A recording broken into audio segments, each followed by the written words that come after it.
And we also have males that are now sharing their story, to share their story on how they've been able to embrace their truth, trauma, and transformation, and how they can be able to continue to teach other women to thrive. So that's me. Great, great, great. I also have Lisa Gladden, aka The Truth. Introduce yourself, my big sis.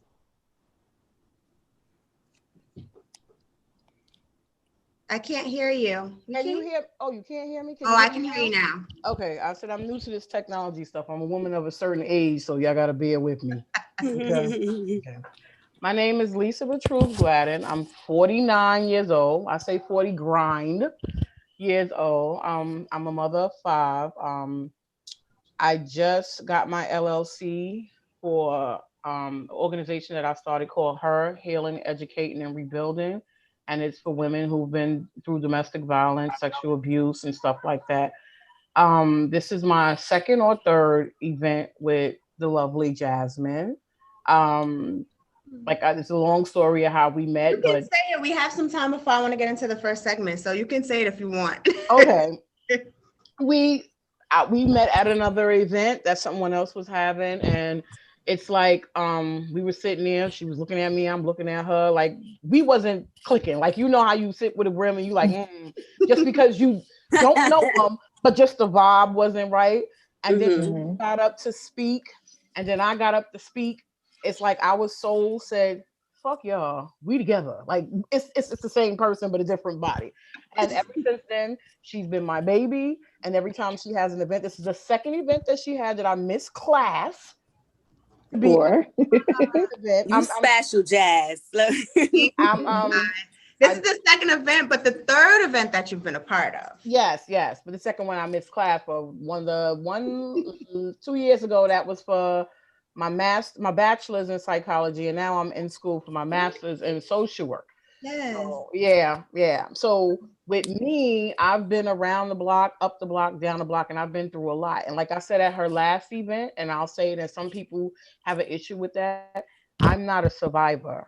I'm still Right. surviving because I have PTSD. So even though the bruises are not visible mentally, little things trigger it, and I'm still dealing with it. So I'm surviving. I'll never be a survivor.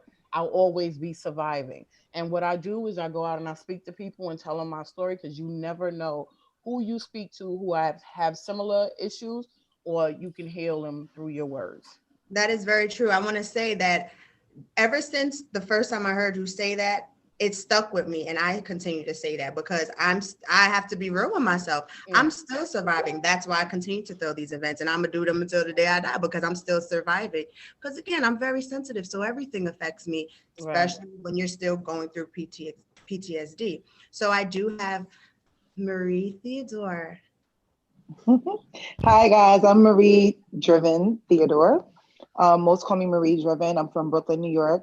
I'm co-owner of a PR firm called Playbook Media Group that's located in Brooklyn. We work with a variety of different people, from artists to business people. Um, I am a domestic violence, I want to say So hold on, sorry. survivor. Sorry to cut you off. If you guys hear the train, I am in the South. Y'all know that. And Yeah, I was just like, hold on, wait. I felt like on Right. the ride, the roller coaster ride. it's this stupid freight train. I'm sorry. Oh my God. It's This fine is though. living in It's North fine. Carolina. I'd rather that Yeah. than Yeah. police cars all day. Well, yeah, I may hear gunshots in my background. Don't pay it no mind. I mean, Oh God. No, I'm sorry. Continue. So it passed. Continue. Thank you. Okay. I want to say that I am a domestic uh violence survivor. Um, yeah, I love what you guys are saying that you guys are still surviving, but I think I found a way, that I dealt with it where, I just deal with it, and obviously we'll go into stuff of how I'm dealing with it and what I'm actually doing, because it was something that just touched the nerve. But yeah, I guess once we start getting the ball rolling, we'll get the story out. For sure. Let me make sure I covered everybody. If you see me look away, I'm sitting here like I'm in my own little studio. I have a tripod light, the laptop, my phone, the studio phone, and the computer. So I'm looking at so many different things right now. Again, I want to say thank you for all the attendees and my panelists. You guys are dope. Thank you if you had to take off of work, school, take a little time off from your children, whatever you're doing. Again, this event is to raise awareness for domestic violence, share a few facts about domestic violence, as well as sexual assault. Then once I share a few facts, I'm going to get into my story a little bit without choking up. Hopefully, more than likely I can do it without choking up. We'll see, we'll get when I get there. So basically, in the United States. I'm sorry, I'm not trying to be rude, but I got to step away for about 5 minutes. I'm still here, but I step away for 5 minutes, okay? That's not a problem. Okay. That's not a problem. All right. Jazz, before you start, really Yes. quick. Hey guys, so we're live on YouTube. I'm gonna share the link in the chat, and you guys can share that. I shared it on Facebook. I tagged you, Jazz, Yes, and I tagged you, groups, and I posted in a couple of groups too. So there you go. I appreciate you. Thank you so much. Okay, so whenever we're not speaking, I need the mics muted just so there's no background noise or anything in that nature. I'm going to share a few facts about domestic violence and sexual assault. And of course, when it's your turn to speak, if there's anything you would like to share, you can definitely add on to that as well. Also, to the attendees, if there's anything you want to say, you can chat away if you're able to do so. But I'm going to go ahead and get this thing started. In the United States, an average of 20 people experience intimate partner physical violence every minute. This equates to more than 10 million abuse victims annually. Also, on a typical day, domestic violence hotlines nationwide receive over 20,000 calls. Intimate partner violence is most common against women between the ages of 18 and 24 years old. That's just most common. That's not saying like the greatest. In 1 in 5 women and 1 in 59 men in the United States is raped during his or her lifetime. 94% of domestic violence, murder, suicide victims are female. 1 in 3 female murder victims and 1 in 20 murder victims are killed by intimate partners. Only 34% of people who are injured by intimate partners receive medical care for their injuries. Between 21 and 60% of victims of intimate partner violence lose their jobs due to reasons stemming from abuse. Until 1976, state laws specifically exempted spousal rape from general rape laws. In 1976, Nebraska was the first state to legally recognize non-consensual intercourse with a spouse as rape.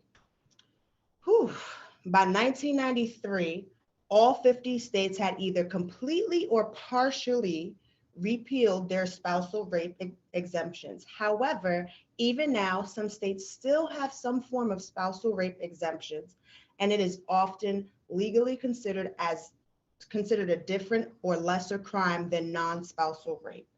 I have 2 more facts I'm going to share, and then we can discuss it and move forward.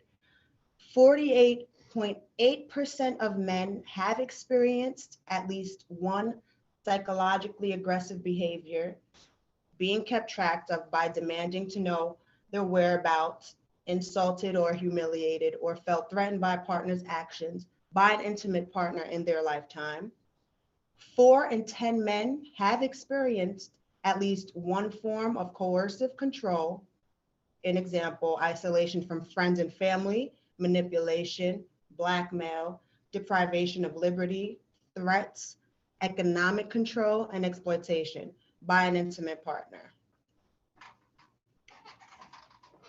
Now, to me, I read it kind of slow, so if you guys wanted to take notes, you can. Once we're finished, I will distribute tonight's notes so you can look over the facts that I did share. Does anyone have anything to say as far as my panelists in regards to the facts that I did just share with you? There are a few things I know Candace would like to will touch base on in regards to financial abuse. Simone, she will speak on emotional abuse. I'll speak on physical abuse. We all going to touch base on certain things. Since no one has any questions as far as my panelists, Miss Diva, she actually said, "What's some ways friends and family can be supportive without pushing them away?" So I'm going to answer the question at the end of, well, closer to the end, because that is actually my follow-up notes to let people know how we can be supportive. Okay, so it's my turn to speak. As I'm 28 years old, I'm a mother. I'm from Brooklyn, New York. I currently live in North Carolina, Greensboro, North Carolina. I've been living here since August of last year, and I left because I've experienced domestic violence my whole life when I think about it. I don't want to say it was just because of an intimate partner. We have to think of our upbringings. I do, in my opinion, I do feel as if a lot of us tend on accepting domestic violence because that is something that we know from home. That's just my opinion. That doesn't mean it's fully accurate. So basically, when I was 19 years old, I moved out of my family's home and I got with my at the time boyfriend, who's my son's father. Oh, shucks. I've never said who is my abuser during any of my events. Wow. My son's father, he's now 6, my son is now 6 years old. So I was 19 years old, I moved in with him and his mother. Me thinking at the time, oh, he got a little money, he drive, smoke weed, sell weed, whatever. I'm lit. I didn't have no children. I had a job. Like, that's all I cared about at the time. I'd say about 6 months later, that's when the abuse began. We began arguing. Mind you, I didn't realize that I started being isolated from my family because I was always with him. And, you know, for the most part, a lot of your friends and family can identify who's good for you and who's not. We might look at it as if y'all tripping, y'all haters, y'all probably single and mad and bored, whatever it might be. That's how I was looking at it. Fast forward 6 months into our relationship, it became abusive. We started arguing, and I'd say maybe 8 months later, it became physical. After that, it has never stopped. And when I say after that, it has never stopped, I mean, it hasn't stopped physically until October 22nd, 2019. So that means last year, after my event that I've thrown, I went to my son's dad's house to spend time with my son. He whooped my ass. So I was with you guys. It was a great event. I ended up getting my ass whooped. Because why? Oh, in quote, you only throw these events to make money and to bash me. I've never, this is my 4th event. This is my 4th event and my first time ever saying who my abuser was to anyone who's tuned in. So within the years that we have been together and resided together, me being in his mother's home, because it's not his home, I've been beat. I've gotten my hair pulled out from my scalp. I've gotten my teeth chipped. I've gotten my eyes blacked, bite marks to where I'm supposed to be a radio host. I go on a Saturday afternoon. The host says, oh, somebody must have had a rough night last night getting nasty. I'm like, I wasn't getting nasty. Fuck is you talking about? I'm getting defensive because I know it was a bite mark. I lost a lot of business opportunities because I'm thinking I'm being assertive. Whole time I'm being a complete bitch because I was so angry with myself, not realizing I was displaying those emotions, not just realizing I was the toxic one towards my friends, towards my family, towards work. I've lost lots of jobs being in this abusive situation because back then, I had a thing for quick weaves because I love changing my weaves very, very often, like every week. So I'd have quick weaves in and I would fight. My hair would be pulled out. Now I'm like, shit, I don't even have money to go get to fix myself up right now. So I gotta wait. Now I gotta call out because I look like shit. I got a fresh new mark. I'm embarrassed to go to work. Now this has gone on for years. Like I said, the last time he's put his hands on me was October 22nd, 2019. I was in a completely new relationship. For God's sakes, I was not even living in New York. I came to visit so I can have this event that I'm having right now. But because narcissists feel as if everything's about them, in a sense of pointing fingers at them, he felt as if I have these events and I talk about him the whole time. That's not it. For the most part, I don't even speak. This is the most I speak during my events because I'm freaking shy, for God's sakes. I know you guys see me on social media all the time, but I'm such a shy person. So this is the most I've spoken at my events. Fast forward, I moved to North Carolina in August of 2019. No sooner as I left New York to come to North Carolina, my son's father went to the courts and filed for full custody of our 6-year-old son. So as of now, I do not have custody of my son. I just had court on the 20th. They denied me custody of my son again. Why? I don't know. I do not have an arrest record. I have my own home. I don't share with mommy, daddy, no one. They're deceased. Yeah, I just don't know. The system as a whole, it goes down to this is why I still say I'm surviving, because narcissists find their way to still have control. We have a child together. He has custody of our child. And now it's like, I still got you. You understand what I'm saying? It's not breaking me. In the beginning, I was very depressed. But then I've gotten more in tune with my spirituality. I've gotten more in tune with myself and what I want out of life. And I continue to speak, to help, to just do what I can do so I can continue to heal. I've gone to therapy. Do I feel therapy helps? I don't want to say no, and I don't want to say yes. I feel everyone has their own mechanisms of therapy. And me throwing events and me speaking to at least 2 people a day and listening to their freaking problems helps me out. It helps me out because of even me giving these posts that I do every single morning, a lot of the times I'm talking to myself. Like, girl, you need to see this. So I'm talking to myself a lot of the times.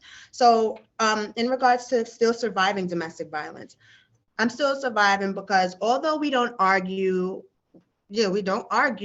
he still has a sense of control because he has custody of my son, and the courts are allowing. The courts known that in June, he blew himself up with a firework in his chest, and he was in a coma for almost 2 months. They know that, but he's fine, as if nothing ever happened to him. So they said, well, the dad is stable enough to take care of the child, and the child has been in New York his whole 6 years of life. I'm like, yeah, of course, with me. We've gotten into this custody battle once I left because I wanted to better my life, because I've experienced domestic violence, homelessness, sleeping from house to house, couch to couch, even sleeping in a laundromat sometimes just because I wanted to get away. Sometimes there's 24-hour laundromats. Sometimes I would just want to get away. So I would sleep in the laundromat or go to different friends' house, whatever it is, just so I don't be there. I'm like, you know what? I'm tired of running around with my chicken, like a chicken with its head cut off. I need to do something different. Let me go down south. I left with just a duffel bag, maybe like a week or two's worth of clothes, because I really didn't feel as if I was going to stay here, but maybe 2 weeks worth of clothes and maybe like $50. And yes, I've been back to New York, but I don't go back to live. I've been great. And me leaving has helped me heal even more. Different environment allowed you to experience life in different perspectives. It allows you to do the things that you love to do I don't want to sit here and make it seem like I'm perfect, because hell no. That's why my Facebook is blocked, because I ain't perfect. But like I said, I do have my days, but that's why I continue to inspire the best way I can. My shirt, it says Dirt Bomb Fresh. It's a brand that I'm an ambassador of. Yes, I'm raising domestic violence awareness, but it's also breast cancer awareness month too. So this is a shirt that I've gotten about like 3 years ago, maybe. I'm like, oh, let me put it on. So yeah, it's Dirt Bomb Fresh. Determination is real. Something I'll tell you guys later. I forgot. I can't think. But yeah, so basically, I'm still healing. I have a great support system now, and it's so strange because the people who I thought were really my support system, once I moved to North Carolina, I don't speak to them anymore. We don't have the same views. We don't have the same opinions. We just, you outgrow people. And within my experience from the age of 19 to now being 28 years old, I've learned to really be comfortable with myself. And I say that because there has been so many times where I was going through my domestic violence and I didn't share it with people. So I was fighting these battles by myself. I was okay with being by myself. Excuse me. So I got into the point where it's like, well, you know what? If you're not good for my healing and what I'm going through and what I'm trying to overcome, I've been through worse by myself. So I don't need you in anything that I don't feel you're feeding positivity towards. So we'll speak more about me in a little while and the things that I'm actually more in depth of what I'm doing to continue to heal. What else? Where's my sis, Lisa? Oh, she just got back. Look at that. Perfect timing. Perfect timing. Before I ask Lisa Gladden to speak, if there's any questions that any of you may have, come on and talk. It can be you, my panelist. It can be anyone. You can unmute your mics. So attendees, if you guys want to actually participate in the conversation, could you just raise your hand for me? It's that little button on the top, just so I can allow you to talk. Awesome. Oh, was that you? Gotcha. I see 2 hands up. Yeah, I think I clicked it. Did it work? I don't know. You're better at this Zoom than I am. It's 3 people. Doctor, I unmuted. Mute their mic. You gotta unmute your mic because I already allowed you to talk, but you gotta. There we go. Can you hear me? Yeah, we can. Good evening, ladies. I first want to thank you, each of you, for being courageous enough to even share your own personal experiences and or testimonies to be of encouragement and empowerment to those that continue to suffer in silence. As a survivor of domestic violence, just listening to you, Jasmine, what stood out the most to me was your courage to even share that in your decision to relocate from New York to North Carolina, that you do not have custody of your son. And I think for me as a mother, having gone through it and to save my own life and spare my daughter's psychological effects of it, I allowed her to go live with her father. Did you find in that healing process that you were judged just being the mother and not having your son in your care? Every single day I feel judged. Every single day. I have friends that have asked, that had said, well, I don't know how you could just leave. Well, I don't want to call them friends because if you're my friend, you ain't going to ask. You're going to understand why. But I have associates or people that I know that said, well, it can never be me because my child is my best friend and we going to go through it all. One, I'm not going to no shelter with my child. I'm not having my child go house to house. I'm just not putting my child in those certain situations. Like, granted, I understand that my child has seen a lot of things. I've understand, but if I'm not there, he's not going to see it. And he understands because my son has said to me, I spent his birthday, September 10th with him. He said to me, Mommy, you look happy. I was like, I am happy. He was like, I see you don't have no bruises on you, no scratches. It hurt my heart, but he knew mommy had to leave so she can be happy. He knows I have my own bedroom at mommy's house because he doesn't have that at his dad's house. And to say, am I judged? Shit, I'm judged by the judge. Literally. That's why you and I, we just met, but I'm literally judged by the judge. That's why I was fighting for so long to get this judge off of this specific judge off of my case, so I can get my case transferred to the actual part of the court that I was supposed to be in. I was supposed to be in family court. However, they had me in Supreme Court. Yeah, it was weird. They had me in Supreme Court, so I had to appeal to get this judge removed, hire a lawyer, spend thousands of dollars. I had to do so much just so they can tell me 2 days ago that they're not giving me custody and they're not granting me my appeal. Because what they say in the beginning of this court situation, they said to me, well, they bashed a battered woman, basically, which they can get a lawsuit towards them on that. So anyway, they said, well, if you were so abused, why, and you're scared of your son's father, why did you leave your son with his father? That's the first thing. My son's father never even hits him. Me and him argue when I even think about touching my son, like tapping him, whatever it is, correcting his wrongs, because according to the courts, they don't like when you say disciplining my child. So you have to say correcting my child's wrongs. Okay. They asked me, well, if you were so scared of him, why did you feel comfortable to leave your son? They also said, what else did they say that really crushed my heart? When I first met my lawyer, actually, she came at me as if she was a prosecutor, just so she can see how I would respond to, as if, we were in the court. She was like, first and foremost, why'd you leave your son? Your son said he's scared of you because, again, my son is being manipulated in the sense to where he doesn't want any issues, so he lies a lot. So if his dad and other adults around him says, oh, well, ACS is coming or your lawyer is coming, you have to say this, he's going to say it because now it's, well, if you don't, I'm going to take your iPad away, or you can't do this, you can't do that. And any 6-year-old is going to be like, I need my games or whatever. So the judges and the lawyers and things, they're saying that my son is scared of me. That's what they're running with. Now, if you know me and know the interaction I have with my son, there's no sense of fear. So I am judged a lot. I'm even judged by my family. That's why they're now relatives. We have the same blood, but you create your own family. So to answer that, I do feel judged, but I'm to the point where they're going to judge you anyway. They judge Jesus. What makes me any different?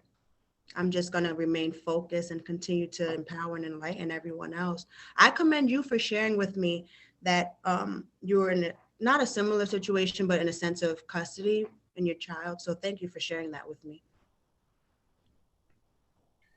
So the next person is going to be Lotus. Okay. You're going to have to unmute, Lotus. I'm going Hello. Oh, sorry. I didn't really have anything to say. I was just trying out the button. Did you see my message? Oh, that's sorry. I know I'm gonna. Okay. No worries. Sorry. Tawana. Right. Let you know. Tawana Scott.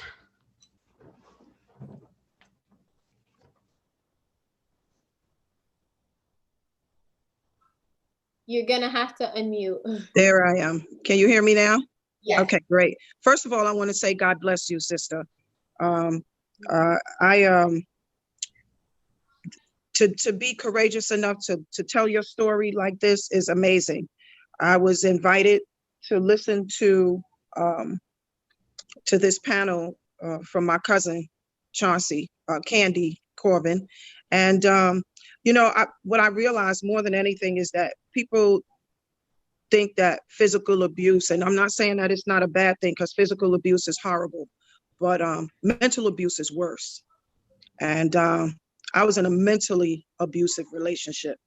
And I didn't even recognize I was being mentally abused. That's the crazy part. For years, it was almost 10 years that I was being mentally abused and I didn't even recognize it. But God, and I'll say but God all day. I am truly grateful. I think first and foremost is, we gotta know from whence cometh our help, and get ourselves together. And I feel bad that you don't have your son with you, but you can't help him if you can't help yourself. So you gotta make sure that you're good. And then you'll be able to fight for him even further. Just look into some other programs that might be able to help you fight for custody of your son.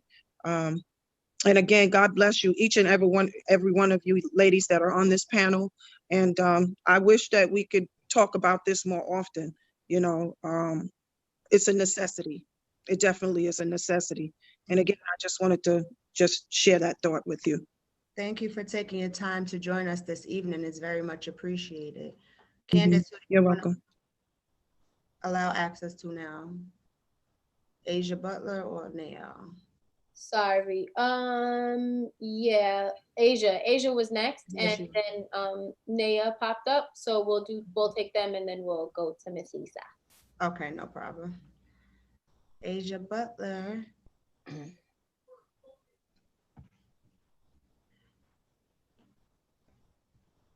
Yeah, so after Asia, Naya, hold your question, and then we're going to go into our first panelist, Ms. Lisa, okay?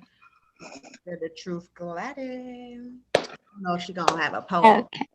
Okay. You always want me to have a hear poem. me? I do. On one. You always want me to have a poem. No, okay, so we're going with Asia Butler first, big sis, and then we're gonna come in with you, okay? All right, ladies, can you hear me? Yes, we can. Thank you so much for allowing me to speak and sharing your stories. I was invited by Jasmine. A little bit about my experience. This is my first time ever talking about my experience. I went through a domestic violence situation about 4 years ago with my son's father, and it was really ugly. I went from having a fractured foot to having internal bruising. That was my last straw, was our last fight, where he really ragged me like I was a rag doll in front of my son in his room because I had got a ride home from associate of mine. I had did a double from work, and he seen me getting out the car and he didn't like that. Instead of him, being the man of picking me up, he decided to take it out on me. I literally had to run out the house with no shoes on to his mother's house, and his mother is a narcotics detective. So it was hard for me to go to her knowing that she has the law on her side. But I had no choice but to. And that was my last straw. Jasmine and I have a little bit of history together. Feel free to share it if you like. We're obviously past that now. So yeah. Feel free to share it. I feel comfortable if you do, actually. We actually dated the same guy. I know her He's son my baby father. father, y'all. Yeah, I know her son father very well. And some of the things that she experienced, I did, but I left before it got to being physical. And because my family lived across the street on his block, I think he didn't take it that far with me because he knew my family was literally on this block, from my grandmother to my father to my uncle. Everybody was on that block. So he knew not to take it that far. And there was a point in time where me and Jasmine had exchange of words as teenagers, because, we're young girls thinking that this man is like the man of our dreams. And I sort of kind of warned her. I did kind of warn her, like, it was one day he was at work and it was during the daytime. I packed up all my stuff and I ran literally across the street, broad daylight, didn't care who saw me, because he was the type that he don't like people in his business. He feels like everyone is judging him or the world is against him. And I didn't care because I knew if I would have stayed, it would have got worse. And she told me this when we first had our exchange of words, and I did not leave because me being 19, I'm like, you just the side girl, not knowing, girl, you the side girl. He got a whole bunch of girls. Like, But yes, I appreciate you for sharing this, Asia. We'll definitely get into it more. I want to start with my first panelist. Hi, Ashton. But yes, I was first panelist, Ms. Thank Lisa you, ladies. Gladden. Hi, everyone. How are you guys? Jasmine always wants me to do a poem, and I'm never ready to do a poem. Just So, reintroduce yourself for any new attendees. okay. I'm Lisa the Truth Gladden. The Truth is my stage name. I'm a poet. I did a short, so you can call me Spike Lisa because I did one little short film. I wrote a book, Thoughts of a Side Chick. It's not a hood novel. It's actually about relationships. It's like a self-help book. I'm in the midst of writing my second book called Minds Deeper Than Love. And it's basically talking about how us as women stay in relationships that's toxic and unhealthy. And when we talk to our girlfriends about how no good our man is, what's the first thing they say? Well, why do you stay? And what do we always say? Because I love him. And it's deeper than that. So it's deeper than love. I actually have a little insert into the book. I have a poem, but I can read some of that for you if you like, about the book. Okay. So it says, blemishes, age lines, scars, bumps, and bruises. Thanks to Fenty, Mac, Sephora, and Avon, them ugly marks can easily be covered up. Nobody knows the secret that hide underneath the foundation. We try so hard We try so hard to find that just right color to conceal what we are ashamed and embarrassed for others to see. Although some of us do a damn good job with the foundation to make us look as natural as possible, others not such a good job. Sometimes we don't add enough. Sometimes we don't add enough or are unable to hide the dark spots. Oftentimes, because the foundation may not be strong enough, our skin is not thick enough as we thought it should be to handle all the added stressors we pile on. To mask the imperfections and insecurities, we begin to crack under pressure, and the imperfections we try to hide start to surface. Foundation is the key to everything in life. The proper way to get something done is to start at the beginning. Some of us don't follow the rules and cut corners, and we all know that in most cases that the outcome doesn't come out right. Now, don't get me wrong. Once you get to the foundation, the process is far from over. All the foundations are not stable. For some of us, we try to bury our stories underneath the surface. However, for some strange reason, someone or something digs up our past, and we realize the pain and suffering we try to bury still hurts. The only solution to our problem is to remove them bricks one by one and rebuild. Although we may never forget the trauma, history doesn't have to repeat itself, and we can rebuild our own happy. We are often, in order to move ahead, we mustn't look back. Easier said than done. Yes, we can go through life looking ahead and never look at the past. However, no matter how hard we try to lock out our memories, as I stated, they always have a funny way of resurfacing. The past always has been my key to my future, even dealing in my present.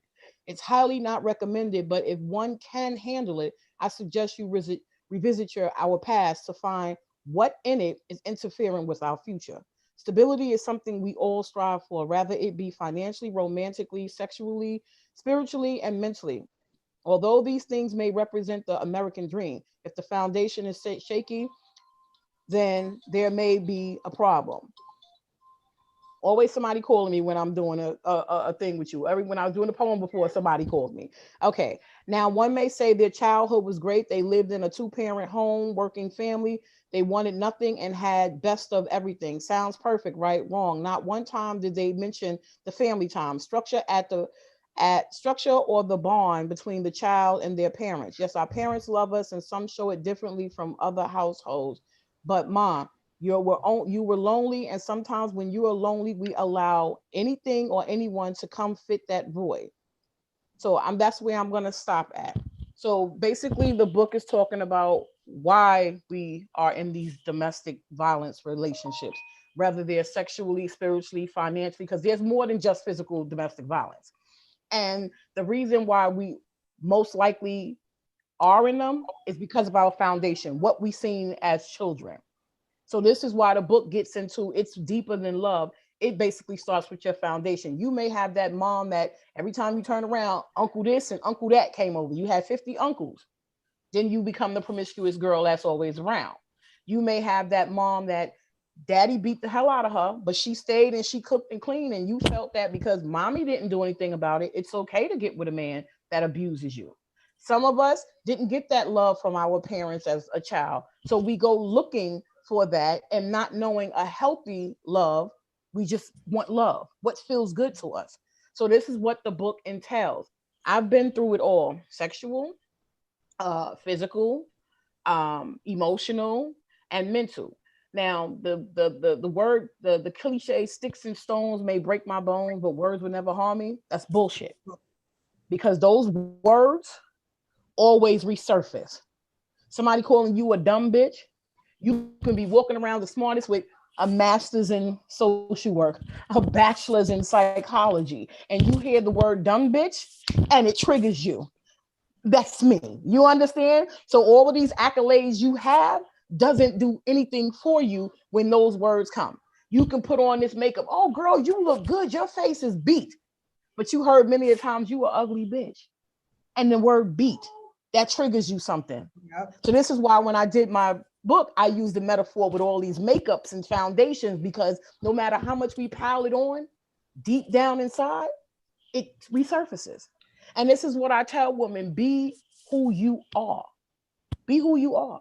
Because at the end of the day, no matter how perfect you may seem, somebody's going to dig something up. And once you do your shadow work and you know who you are, they call you an ugly bitch. I know I'm ugly, but I got this, I got that, I got that. You're a stupid Lisa, bitch. Yeah. I want to cut you off for a second. Excuse Okay. me. So part of what made me leave New York is one of my events. Okay, I feel like we was all frozen. We were. All right. Okay. One of my events that I had, you said something. Someone asked you a question about. Oh Lord, I done chased you out of New York. No, don't make me chase you out of New York. Yeah, in a good way though. Uh-huh. For example, like I forgot the exact question, but it was about being a parent, but working all the time and all the time and all the time. Yeah. And your answer was, well, having your child see you work and struggle all the time doesn't equivalent to you being a good parent. Right. You understand what I'm saying? So Yeah. I stuck with that too. And I'm like, you know what? Elijah's been seeing me bust my ass since forever. Like, he really got to see mommy get out of her comfort zone and do what she has to do. Right. So he's at the point where he does understand, because there was a time, and I have it recorded, where he said to me, I seen my dad dribble your head on the floor like a basketball. Mm. Okay. So he understands, and he said to me, if you would have stayed in New York, mommy, you could have died. Yeah. So I always remember, at the end of the day, if I'm not good, how can my child be good? Exactly. If I don't focus on self-care, how can my child even grasp the concept of self-care? Right. You know, so I learned a lot from the times that we have interacted in your book, because I do have it. So yes. Yeah, thank you. Continue. So yeah, that's another thing that I talk about too. That's why I came up with the concept, her. And somebody said something about suffer in silence. I'm actually getting ready to do something with that and make an act sis. Are you my sis? Because I'm suffering in silence. Because I don't have these sis that I tell my business to, but you're not helping me. You telling my business. So when she said something about sis, I said, oh, she must have read my mind. Because, hey, sis. Yeah, but when I'm telling sis my business, I'm still suffering in silence. And something you said earlier about somebody said to you, oh, that couldn't be me. A lot of people, when you go through stuff, why you ain't leave? Oh, that couldn't be me. I wouldn't go. You would never know until you in it. I was the same person. Everything that I said would not be me. Domestic violence, not having custody of my kid, the whole shebang. It turned out being me. So power of the tongue is real. Yeah. You have to stop saying it could never be you, because we don't wish this on anybody. But the universe, before our physical form, the universe has already had our journey written out for us. It's about how we make it out and what we do to overcome that. Yeah. So, unfortunately, this is my purpose. I have to go through this. If I didn't go through this, I have nothing to do. Like, honestly, what the fuck would I be doing? Right. And sometimes I always say that everything's happening for a reason, and it's a reason it happens. It may be a bad predicament at that moment, but when you sit back and think about it, everything was already written. So what you go through, it's not, oh, why is this happening to me? It's what I can get out of it. I tell females all the time, you doing all of that crying, mom, but what you gonna do with that cry? When people contact me to vent, they're all every day. I let them know they have at least 7 minutes to talk about it, to vent about it, and then we have to come up with a solution. Right. And of course, this we have to come up with a solution at some point. Yeah, but this is what, because some people, but you have to also realize too, some people have to sit in their shit. Because I can come and tell you my same situation 50 times. You can tell me a solution. I can tell you, you right, I need to do that. And then 2 days later, I'm coming back with the same bullshit with the same person. So people have to actually, because some people, I'm not saying that anybody warrants abuse, but some people live for the drama because that's all they know. They don't know a way out of it. So they only deal with what they know. This is comfortable for me. He beats me, but he tells me he loves me. Somebody asked me the other day something about love. I told him, I can't tell you what love is, but I can tell you what hate is. I said, because every time somebody told me love me, it incorporated with an ass whooping, disrespect, or, verbally abusing me. Now, does that stem from your childhood? That stemmed from my childhood, and my mother left me in the hospital. My grandmother raised me, and there's 6 other kids after me. So I'm trying to figure out, I'm the oldest, why none of them were taken. You left them, you left me. She was on heroin. My father was in jail most of my life. People tell me I got daddy issues. I don't know how to, I don't like to take authority from men, but it's like every man that was in my life, you did me wrong. So I can't really trust men, but I don't have daddy issues because my father, even though he was in jail most of my life, when he was there, he was there. My mom's is a different story. So I may have mommy issues. And this is why I'm such a nature nurturer. And if once I fuck with you, I fuck with you hard. You understand? So if I see you on the street and somebody say good morning to you the wrong way, I'm somewhere clotheslining them. Because you're not gonna do that. You understand? So when I get with people, you become my children. Even if you older than me or younger than me, you belong to me. And nobody can say nothing to you because you're affiliated with me. So this is what I do. Somebody asked me earlier, oh, but you always giving out love. You supposed to receive love. I don't know how to receive it, but I know how to give it because I'm giving what I would expect somebody to give to me. But I'm so standoffish because of the trust issue. If your moms can't love you, what makes you think I believe anybody else? You understand? So I have issues of my own. This is why I said degrees, the fancy cars, all of that stuff. I have a supervisor. She got BMW. She wear $300 wigs. She wearing Gucci bags, Louis bags, and all the other women are intimidated by her. And I said, Ma, she's not broke because she look at her parents, but she's broken. I see right through that. So I'm not intimidated or upset with the fact of what she's going through because I see right through that. And some of us mask it and we don't know how to deal because we had nobody to teach us. I also wanted to write a book called Grandma Fixed It because back in my day in the household, grandma fixed everything. There was no therapy. They didn't call the cops. When that drunk uncle was touching you, grandma would curse Uncle Bill out or whatever. Nobody went to therapy. So now, and I also say childhood trauma turns into adult anger. You don't have a way to get that outlet out. You angry. So this is why we run to these men that's no good, or we resort to drugs or abusive relationships, whether it's our friends, a male, whoever, because we don't have outlets. And we need to talk. We need to talk. Have a friend that you can actually have a conversation with who's going to really be there for you. Someone who's genuine. Conversation and not gossip. See, people, they don't know how to differentiate the two. And this is why, even though I haven't gotten my degree yet in social work, and I'll graduate next year, when people come to me all the time, and I'm like, do I have a sign on my head that said talk to me? Like I have strange people come talk to me and just tell me all their business. Like, what the hell is going on? I want to hear more because we could talk. Yeah. But Marie Driven, she's on for 8 o'clock, and I believe she has something to do. So after that, I will get back to you because I know people might have questions. Marie Driven, it's 8:03. Sorry, I'm 3 minutes late on your time. I'm sorry, No Marie. problem. Oh no. I mean, come on. I'm good. I like to be on time, and then whatever we can backtrack towards, then we can based on the time. And I like for everyone to be on time. Speaking of my abuser and my son, they're actually calling me now. Always when I'm doing something. But and you should pick up. Because I'm the one I'll pick up. I am. That's very important. Wait, now they hung up. But yes, go ahead.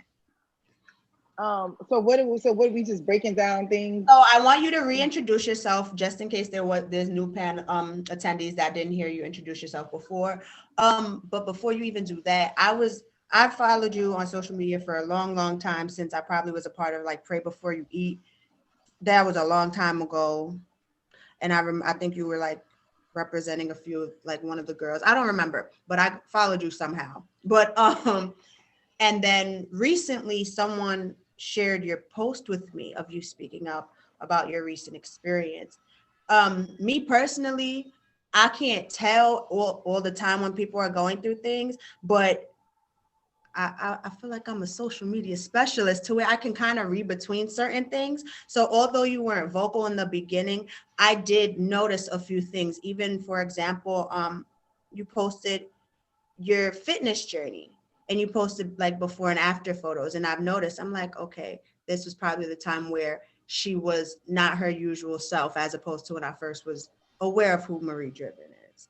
And by the way, Marie Driven, I love the whole brand of what you represent and who you represent and how you do things. So I want to go ahead and applaud you for that. And even your willpower. Appreciate it. Even your willpower to just see, it took me a long time to actually start speaking up about my experience. You didn't, because like you said earlier, you started finding your way how to heal. So of course you're going to share that. Okay. For those who don't know me, my name is Marie Driven. I'm a co-founder of Playbook Media Group. It's a boutique publicity company in Brooklyn, New York. We work with several people, spies, Cranium, NFL players, business owners. We worked with tons and tons and tons of different people, tons of celebrities. I'm here today because I guess like Jasmine said, she saw my post and she reached out and she was like, I need you to be on my panel list. So I come from a great home. I don't have that issue of, mom beating on dad, dad beating on mom. We don't do that. I'm Haitian. I speak to my dad basically every day. That's like my best friend.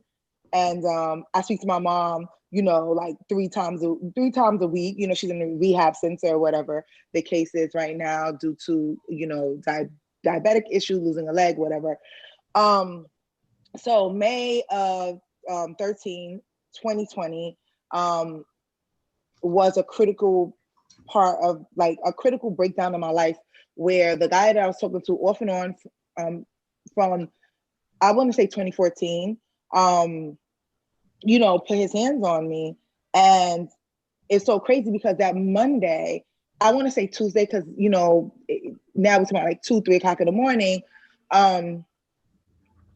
He was on the phone with his baby mother, and he realized his baby mother is actually pregnant for another person that I think that he knows. And it was a thing. And they were having this conversation and I was sleeping, and then he wakes me up to tell me about it. And for me, I'm too busy to understand what's going on with your baby mother. Like, I don't care about your baby mother and what's going on with your baby mother, because that's none of my business at all. And he was just like drunk and he was belligerent. And I got off the bed and I was like, you know what? I'm not going to take this shit. Mind you, I have this, guy that's in my living room because I took him in because his mother kicked him out. So I'm sheltering a guy in my living room. He sleeps very heavy, so you don't know what's going on in the room. Now we're fighting back and forth. He's not letting me go. Next thing you know, I get a punch in the eye. Mind you, this guy knows that I'm in the public's eye. This is what I do. I get on social media. I speak. I'm in press. I have clients. I'm doing certain things, you know, during COVID to keep, you know, the trend going with what we're doing as a company because everything had changed. And he woke up the next morning. Mind you, I didn't sleep the entire morning. I'm up because I'm waiting for me to tell him he gotta go. Wake up the next morning. He acting like he don't know what happened. You know, he's one of those people that blacks out and forget and don't know what happened. So he blacks out. He's like, oh my God, what happened last night? Oh my God. Oh my God, I gotta help you. I gotta go get witch hazel for your eye. I gotta go get witch hazel. And I'm looking at him crazy, like, okay, what is happening? Like, you know, I was like, I told you, I used to work with domestic violence victims. I was a publicist for like a major event for a charity, and I said I didn't want to be one, and you made me one. You get what I'm saying? So that was like Tuesday, right? I want to say, yeah, Tuesday. And then that same day, my best friend came to my house, and he told me, he's like, I need to see now. And I'm like, okay, because I guess he was going through his own issues. So I'm not going to turn down my best friend. So because I know he's fashionable, I threw on shades, so you couldn't see my face. So I threw on shades, whatever. Now I'm listening to my best friend's problem. My best friend don't know what's going on with me, whatever the case. This nigga's still in the house, being all nice. Hey, da-da-da. Anyway, fast forward. Me and my best friend goes out. We come back. We bring drinks. My best friend calls the barber. Want to get a haircut in the house. And he's down with it. He's entertaining. I'm on the phone with Peter Guns. I'm on the phone with Carly Reds. We having conversations, because he knows Peter because I introduced him. He's like, oh, I didn't let Peter know I'm here. You normally let Peter know I'm here because why would I let Peter know you're here? For what? Like, why am I doing that? I don't need to tell you that Peter's here. So anyway, once that happened, not only when the barber showed up, my best friend, he was like, what's the barber doing here? Why the barber's here? Oh, nobody told me the barber's coming, but you was in a conversation when you knew the barber was coming. It was a whole big thing. I went into the hallway because it was so embarrassing because I had like several people in my house. And he follows me out and he's like, no, it takes my iPhone, breaks it. So when he breaks my iPhone, thank God I have two phones. He breaks my iPhone. I go like running out because I just needed to get the hell out because now you embarrassed me in front of my best friend, her sister, the barber, and several people. Mind you, I've never been brought up like that. So it's a weird situation for me because it's like, okay, what are you doing? And I haven't been brought up like that. And what type of person I am, right? So I disappear, but I have my other phone and my best friend calls me. He's like, yo, he left, he went for a walk, whatever. So what I did was because he like breaking shit, I go back and I take my Apple and I hide it because that's my job. That's how I make my money. And he's never aware of what's going on. He's breaking shit that costs me that I need, to my business. It's my business. So he comes back and like, I need to talk to you. We go in the kitchen. It's like, that's why I told your best friend I'll punch you in the eye. What you gonna do? He gonna save you? Duff me. You gonna save you? I said, did he hit you again? Again, duff me. But this is the light work, girl. The heavy work is coming. Hits me again. What? Nobody's gonna save you. They're in the living room. Nobody's gonna save you because I'm not screaming out. I'm like, all right, cool. Now we go into the living room. My best friend's leaving. He has to go somewhere. And he's like, oh, let's go get some food and drinks. I said, fuck it, let me put on my bag. Let me go get some food and drinks, whatever the case is with you. This dude over here, like, oh, I'm coming too. Nobody invited me. And he's like, oh, I don't like the fact that, y'all always talking about going on vacation, but she never talked about going on vacation with me. And I was like, I told my best friend, please let him know why I don't want to go on vacation with him. My best friend said finances. Like, I'm not going to sit here and finance your vacation with me. We're not doing that. I'm not doing that. You get what I'm saying? Because I didn't help you way enough with a lot of different things that he wanted. He got help from with no issues. So anyway, we're walking towards the spot. And I guess he's so drunk. This guy was walking his dog. He kicks the dog. He kicks the dog. The owner was like, yo, you kicked my dog. It was a whole thing. The dog leash popped. The dog started running. I'm calling the dog. I heard him say the dog. I'm calling the dog, trying to get the dog back. And this dude gets mad. I guess he goes in the building to get a stick or whatever. And when he go gets a stick, he was like, yo, what's up? What you saying? What you saying about me? And then he was like, yo, your girl got more balls than you. Your girl got more. It was a whole thing. And then my best friend goes, yo, let's get in this cab. Let's get in the cab and run. I was like, I'm not getting in the cab and run because I have pets in my own house. I have a dog, and I need to make sure that if he goes back to my crib, he doesn't do anything crazy to my pet, right? So my best friend gets back, get in the cab. So I'm walking with him, and he's like, yo, why did he come over today? Why the hell did he come over today? I'm like, why are you asking why did he come over? He's my best friend. He can come over whenever he wants. It's my apartment, not yours. Why did he come over? I'm not telling you nothing. He was like, oh, that's how you gonna act? That's how you gonna act? Okay, you know what? I'm gonna get my shit, because if I don't get my shit, I'm gonna wind up killing you. All right, cool. We walking. Next thing you know, I was knocked out, lights out, on the ground, bloody nose, everything, like I messed up, both eyes black. So I'm walking home. He's like, clean your nose up. And I'm like, I'm looking at him, I'm like, what the fuck? Like, what are you expecting me to do? Like, what are you expecting me to do right now? And he's walking, he's like, I told you, you're gonna make me kill you. I gotta leave, because you're doing all this stuff, and I'm like, what am I doing? Like seriously, at the end of the day, it's kind of like, it's like nobody can observe what you do. I'm very observant. I watch everybody around me, and he's one of the people that I watch around me. And I'm not gonna sit there and have you take full control of me, because I'm not like that. I'm a free spirit girl. Anybody that know me, they'll be like, I love Marie, because I help anybody and everybody I can help. I'm a father's child. This is what we do. So even that happened, it was weird. So I'm walking towards my building, and he's like still talking. Out of nowhere, my little brother comes. My little brother's like 21. Comes out of nowhere. Yo, get your hands on my sister. Pushing the dude. Everything. He was like, yo, I need to just talk. And then mind you, this guy's belligerent. He's drunk. He's out of push. I was like, yo, my brother's only 21. You're not gonna put your hands on my brother, whatever. So my brother takes me across the street. My brother's like, nah, like we're not doing this. Then 15 minutes later, my pregnant sister comes. So now I guess my best friend felt so scared for me, called my business partner, which is like my other best friend. He calls my sister tells my brother, and everybody's like at my crib at this point.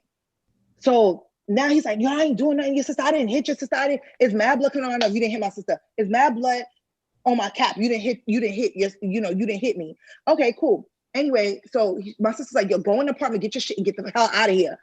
So he's walking in. He's like, all right, I'll do that. All right. Then when he gets to the apartment, he's like, I'm not leaving. My sister said, oh, you're not leaving? I'm gonna call the cops. So he started grabbing his stuff, call the cops, and he's acting up. He takes my sister's phone, throws it to break it, and then he gets it, like, I guess my brother tried to get in front of me, and he punches my brother. And then he dips. Okay, now he has my iPad. He dips my iPad, so we knew his location. All this thing was going on. The cops came, took reports, everything like that. He still was in the neighborhood. He didn't leave. So what I had to do was I had to delete all my stuff, but we knew where he was at. And the crazy part about it, he calls my best friend. No, he calls the guy that was living in my crib. Then he calls my best friend. Then he calls my sister. Let me speak to Marie. I need to speak to Marie. What do you need to speak to Marie about? So he began his narcissistic tactics then. Oh yeah, that definitely happened, and I don't even understand that he and I took it further. So the police report and everything like that. Months later, he starts calling my phone. So once you filed, I do have a question. So once you filed the police report, did they arrest him, or what happened to where he finally got out and things in that nature to where you listen now? He lives in Harlem. He does not live in Brooklyn. So with that being said, I did file a police report. They do have his address. They do have the detective send me his picture to see if it was him, because he's been in the system already. And I was like, yes, that's him. Apparently he didn't know there was a filed claim on him. The crazy part about it is he just recently found out that they were looking for him through another case. Okay, so that's crazy. Through another case, like he broke some girl stuff, and a girl reported him, and he had a case in his borough and it had a case in my borough. So he calls me and he's like, so you filed a case on me? I was like, I told you that when you called me, because he just kept on calling me and calling me and calling me. We had he didn't even know what happened that night because he was so gone. He did not know what happened. I had to tell him what happened that night. And he tried to call me because he wanted me to drop the charges. And I was like, no, I'm not doing that. I was like, I feel like you never learned your lesson and you're going to learn your lesson with me. That's the thing. I didn't put him out there. Obviously, you know, I'm a publicist. I can do that. I didn't put him out there because I'm not going to let him be known. Nobody got time for that. So once that happened, once the situation happened with me, what I did was I started the workout journey. That's when you started to work. You seen the workout journey. Started the workout journey, and I started working out like almost every day with my trainer. Shout out to Soul Fitness 7. I love him to death. Started working out with him every day, and then I found a boxing trainer in the process of working out with him at the park.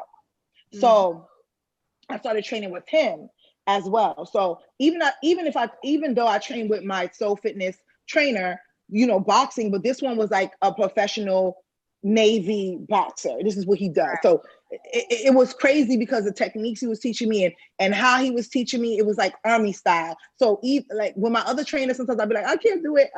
He'd be like, okay. Sometimes he'd be like, okay, you can go. This one was not letting me go. It was like, no, you're gonna run those laps. No, you're gonna lift those weights. But no, you're gonna do that. To obtain discipline as well as exactly. So with time, May, June, July, you know, August, with time, I started to realize, you know, this really helped me out with my situation. Working out, boxing, knowing how to defend myself in the next situation really helped me, you know, grow. That's why I said, you know, yes, saying I'm a victim is one thing, but saying I survived is another thing. And the workout is physical and mental. And once you learn how to defend yourself, it don't matter how big a person is, you can knock them out. So that was my thing. Right. So now I do have a question for you before we do go on to the next panelist. You did state that you're Haitian, you brought up mother and father. There was no physical abuse. Now, I had a circle of friends and they're no longer like this, so I probably speak to one of them.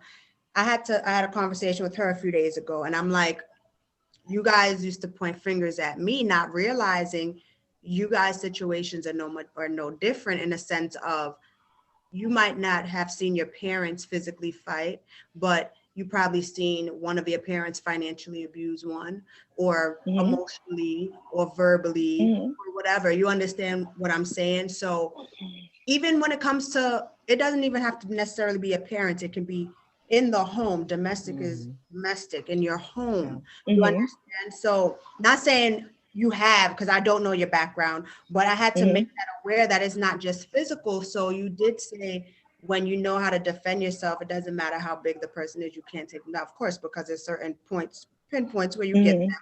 But now and vocal too, and verbal too, because it wasn't only, you know, physical. I was gonna say, so how do you incorporate that to maintain emotional? Because I do feel like mental and verbal does have a huge factor on your mental. So how did that?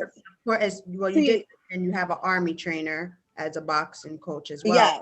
So the thing is differently. So how do you incorporate your growth, your healing with mental and emotional to where you no longer feel like a victim and that you have fully overcome your experience? Because that's what so the thing is with my situation, like I said before, like I just told you right now, it wasn't only domestic. Physical. It was also it was physical and it was verbal, you know, because sometimes this person would get verbally abusive with me, and because I learned certain things and I was around certain people, see, I have a great support system and I have to thank God for that.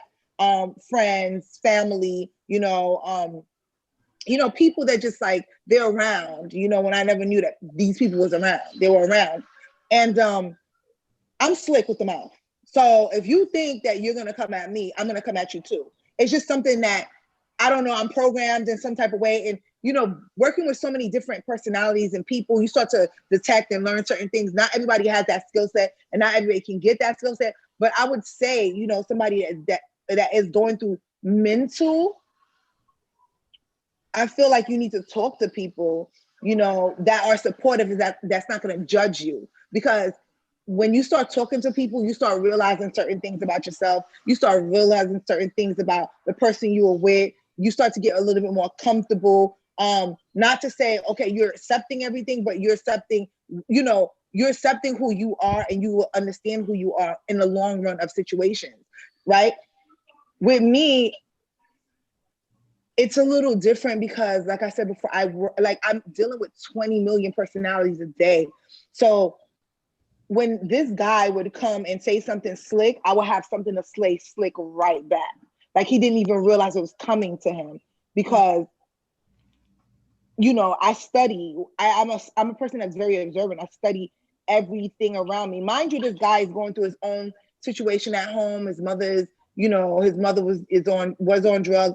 I don't know, still on drugs. I don't know. But growing up in that lifestyle and not understanding the value of women, I think that's where he messed up in, because I know some of the girls that he did date in the past were great.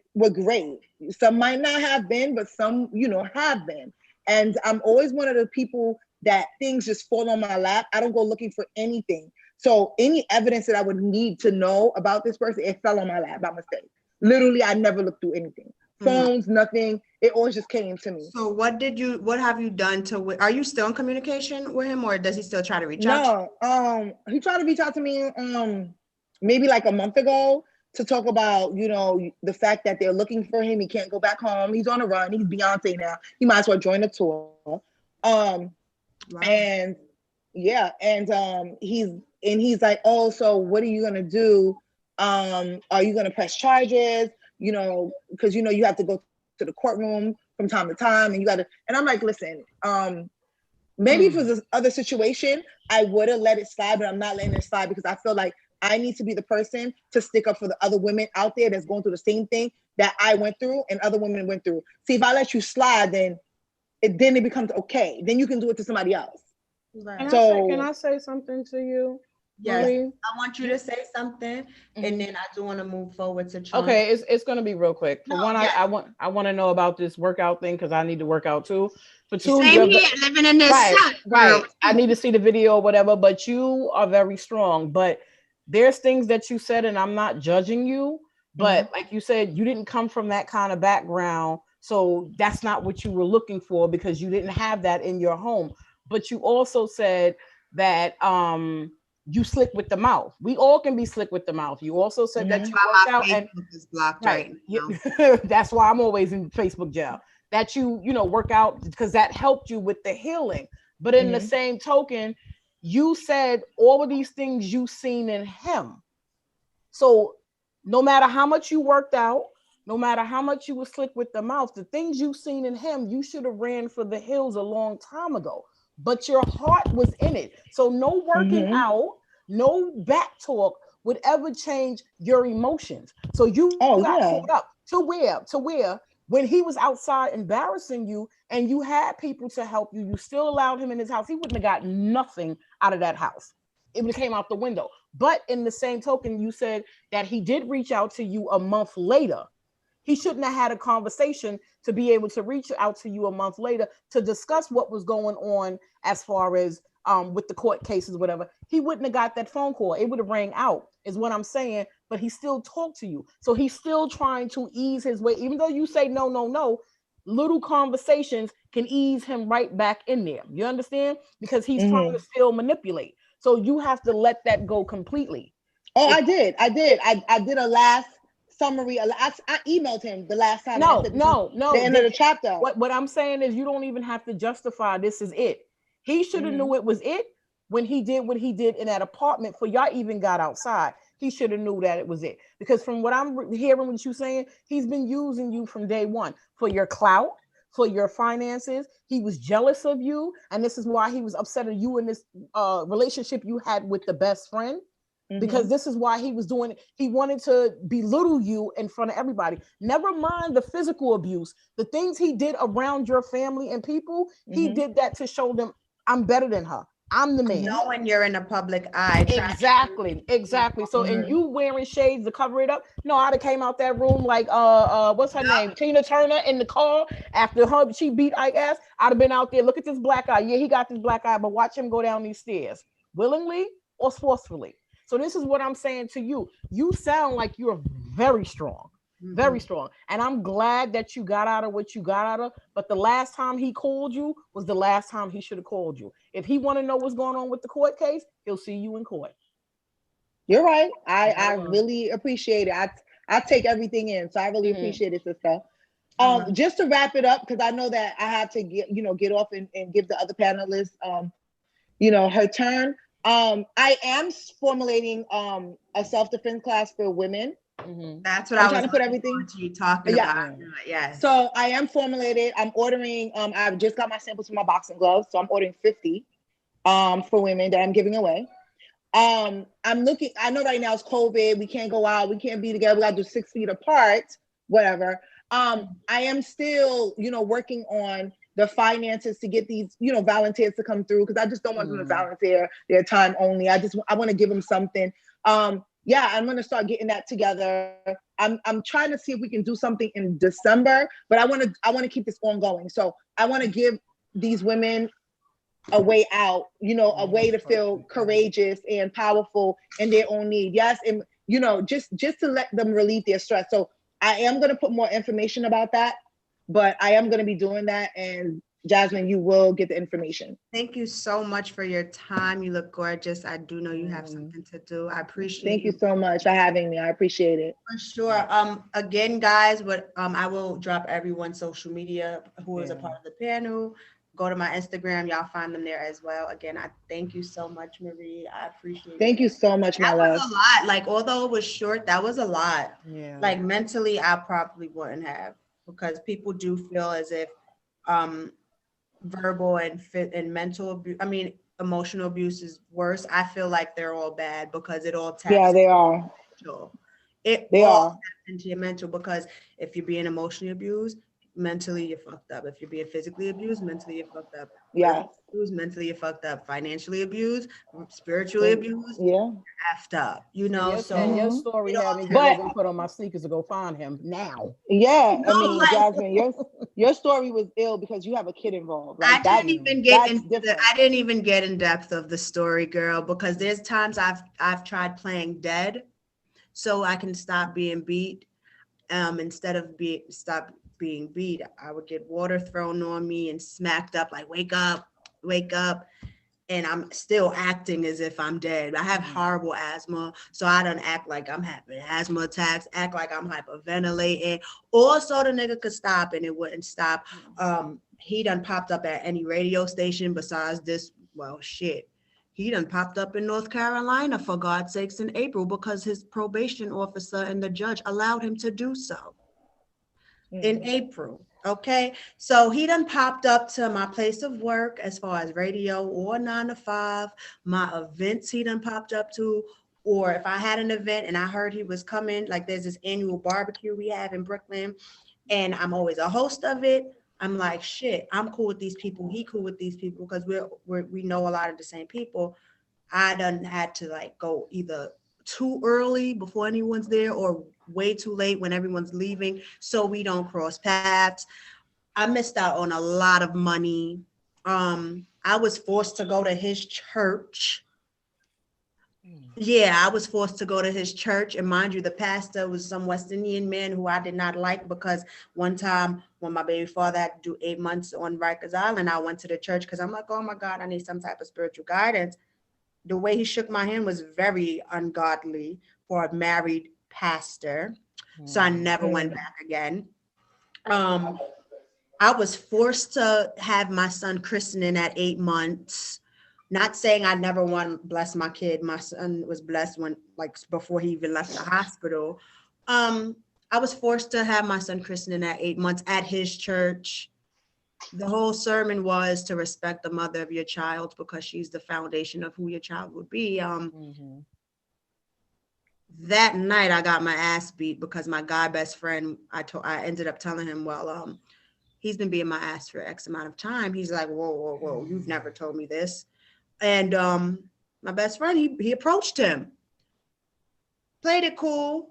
Next thing I know, get home after the reception, and he's like, oh, you told him that I'd be putting my hands on you? I'm like, yeah.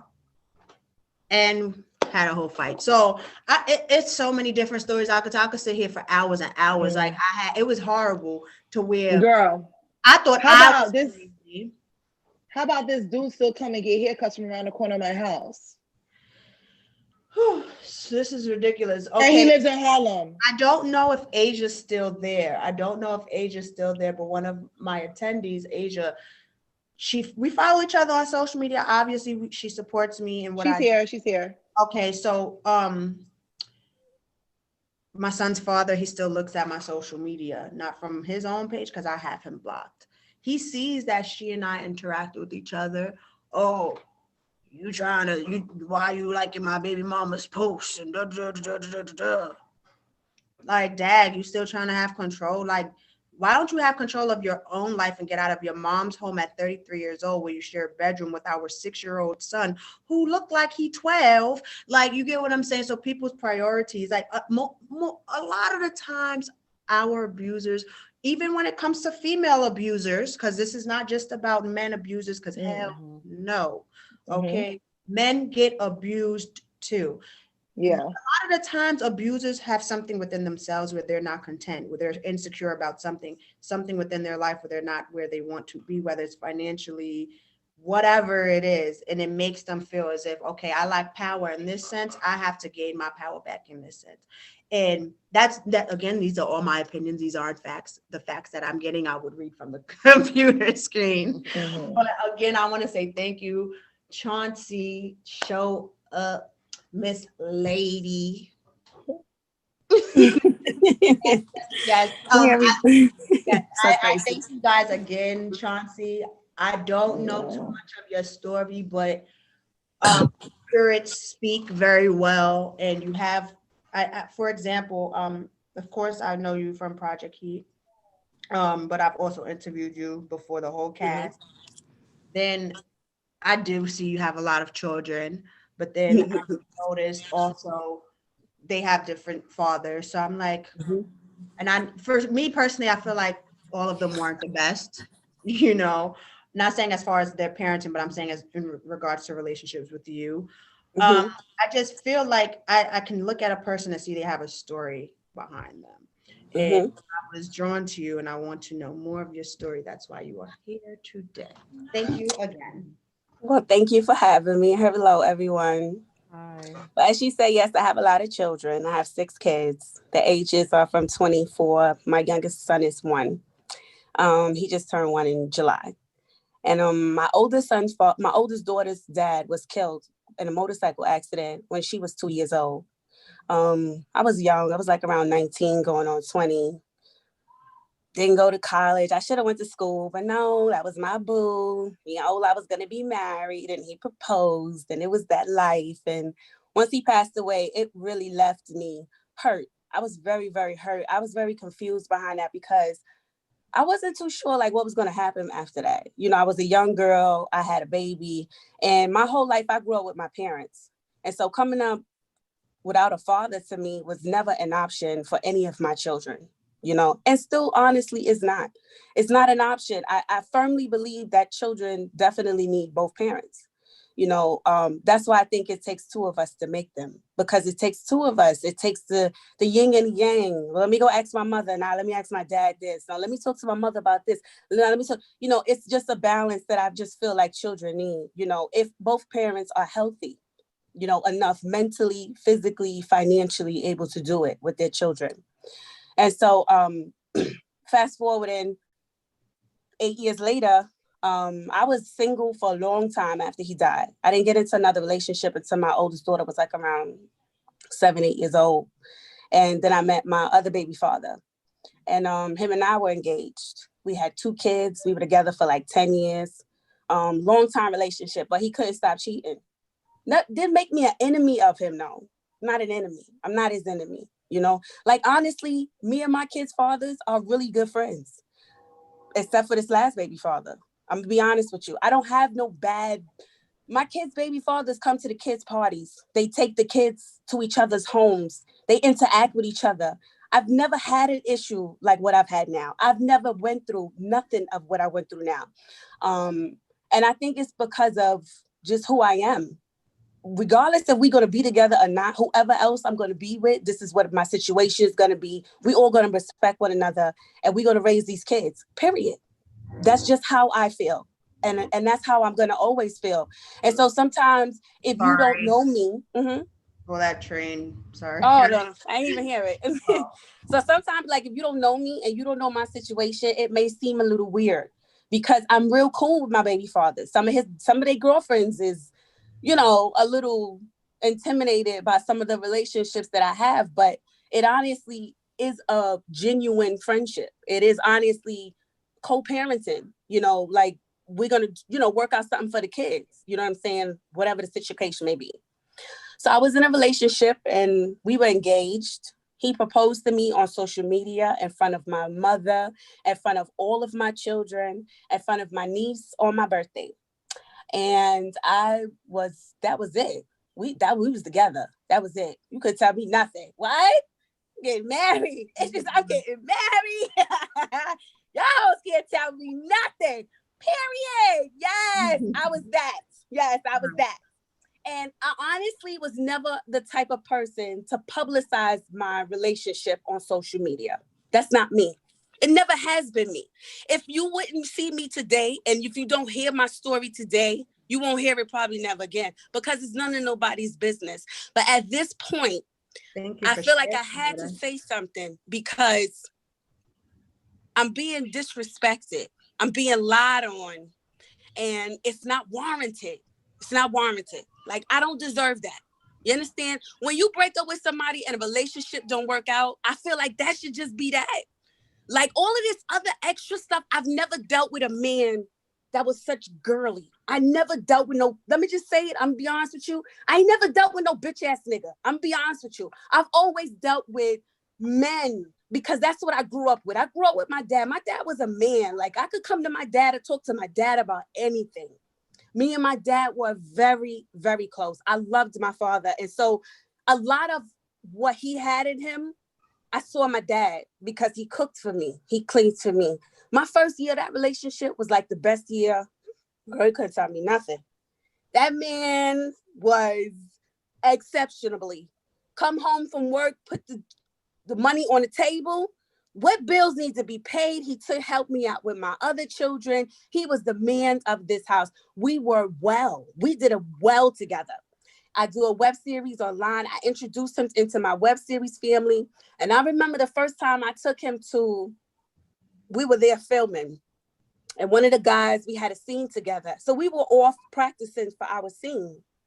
And we came home and it was regular. And the next morning we got up. He was like, you was over there fucking with that nigga?